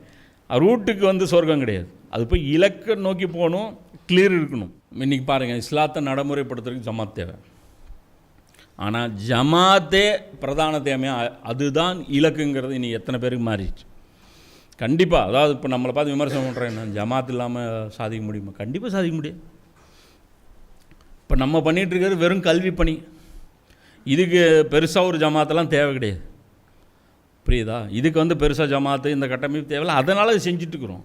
நீங்கள் சொல்கிற மாதிரி நாங்கள் வந்து சமூகத்தை வந்து நாங்கள் இதை பண்ண போகிறோம் அதை பண்ண போகிறோம் அந்த மாதிரி பெரிய சவால்கள்லாம் நம்ம விடவே இல்லையே.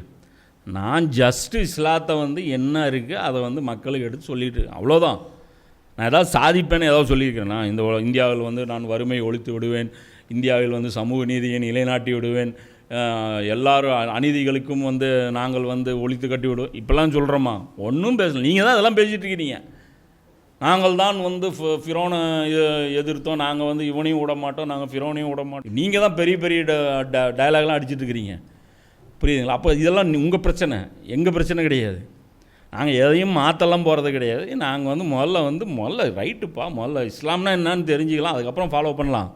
பிடிச்சிருந்தா ஃபாலோ பண்ணலாம். அதுக்கப்புறம் முதல்ல என்ன இஸ்லாமுங்கிறது முதல்ல தெரிஞ்சுக்கணும்ல, அதை தான் நம்ம வந்து சொல்கிறோம். அப்போ இந்த ரெண்டு விஷயத்தையும், அதாவது இலக்கை பற்றியும் குரான் கிளியர் பண்ணுது, இலக்கும் குரான் தான் கிளியர் பண்ணுது. எது இலக்கு? ரசூலுல்லாஹ் இப்போ சொன்னல, அலத்தீனி குல்லி, இதுதான் இலக்கு. நீங்கள் அதை எப்படி வேணாலும் டெஃபினேஷன் கொடுத்துங்க. உங்களுக்கு அந்த வார்த்தை பிடிக்கலையா, இக்காமத்து தீன் ஃபிட் பண்ணிக்கிங்க. அந்த வார்த்தை பிடிக்கலையா, தக்பீர ரப்பு ஃபிட் பண்ணிக்கிங்க. அந்த வார்த்தை பிடிக்கலையா, ஆலாய கலிமத்துல்லா இதை ஃபிட் பண்ணிக்கிங்க. அல்லாவுடைய வாக்கு மேலவங்க செய்வது. இல்லைன்னா அலத்தீனி குல்லிகை இதை ஃபிட் பண்ணிங்க. இது மாதிரி உங்களுக்கு பிடிக்கலைன்னா சொல்லுங்கள், ஒரு 100 ஆப்ஷன் கூட நாங்கள் கொடுக்குறோம் குரான்லேருந்து. சரி, இஸ்லாத்தில் முழுமையாக நுழைவது என்ன, அல்லாவுக்கே அடிபணிந்து விடுவது, நீங்கள் என்ன மீனிங்கில் வேணாலும் போங்க, கடைசியாக வேலை இதுதான் நடக்க போகுது. சரியா? உங்களுக்கு பிடிச்ச பேர் வேணால் எடுத்து ஃபிட் பண்ணிங்க. மற்றபடி வந்து புதுசாக நாங்கள் ஏதோ ஒரு பேர் வச்சிட்டாங்க இல்லை, எல்லாம் குரானில் இருக்கக்கூடிய பேர். அதனால தான் இஸ்லாம் வந்து என்ன சொல்லுவாருன்னா, எந்த ஒரு பேர் வச்சாலும், நீங்கள் எந்த ஒரு சின்ன டாஸ்க் வச்சாலும் சரி, பெரிய டாஸ்க் வச்சாலும் சரி, நேம் வந்து குரானிக் நேமாக இருக்கணும். அந்த நேம் வந்து குரானுடைய நேமாக இருக்கணும். குரானுடைய நேம் வச்சிங்கன்னா பிரச்சனை கிடையாது. அதனால தான் இப்போ சூப்பர் முஸ்லீம்னு ஏன் வச்சோன்னா, இஸ்லாமு முஸ்லீம் இந்த மாதிரி தான் பேர் வைக்கணுன்னு வச்சோம். ஒரு ஃபிர்காவை ரெப்ரசன்ட் பண்ணக்கூடாது அப்படின்னு. இருக்கிறதுல எல்லாமே எடுத்துக்கிட்டாங்க. அப்போ இருக்கிறது மிஞ்சி இருந்தது இஸ்லாமும் முஸ்லீமும் மட்டும்தான். சரி போடு, ஒரு முஸ்லீம்னு போட்டால் அது லட்சக்கணக்கில் வருது. சரி சூப்பர் முஸ்லீம் போடுவோம், வேலை முடிஞ்சது, ஒரு ஐடென்டிட்டி இருந்துட்டோம் அப்படின்னு. அது மாதிரி இப்போ இங்கே என்ன விஷயம்னா, குரான் வந்து ரெண்டையுமே வந்து தெளிவுபடுத்துது, பாதையும் தெளிவுபடுது. இதுவும் நபி ஸல்லல்லாஹு அலைஹி வஸல்லம் அவர்களுக்கு தரப்பட்ட பணியாகவே சொல்லி அதை வந்து கிளியர் பண்ணுது. அப்போ இதுதான் நம்ம இன்றைக்கி அதோடைய இன்றைக்கி நம்ம பார்க்கக்கூடிய இந்த அமருடைய மெயின் பர்பஸு இந்த விஷயத்தான். ஏன்னா தரப்பட்ட பணி என்ன, அதாவது இலக்கு எதுங்கிறது போன கிளாஸ்லேயே அதை பார்த்தாச்சு. நபி ஸல்லல்லாஹு அலைஹி வஸல்லம் அவர்களுக்கு வந்து அந்த இலக்கு வந்து தரப்பட்டது 3 இடத்துல சொல்லப்பட்டிருக்கு. அது வந்து எவ்வளோ அது பற்றி விரிவாக நம்ம அது வந்து நபி ஸல்லல்லாஹு அலைஹி வஸல்லம் போட்ட நோக்கம் அந்த ஃபஸ்ட்டு பார்ட் செகண்ட் பார்ட்டில் அது டீட்டெயிலாக பேசி, இதில் வந்து அதோடைய ஒரு விஷயத்தை பேசிட்டு இப்போ அதோடைய பேட்டர்னு ரூட் மேப்பு குரான் சொல்லக்கூடிய மன்ஹஜ்.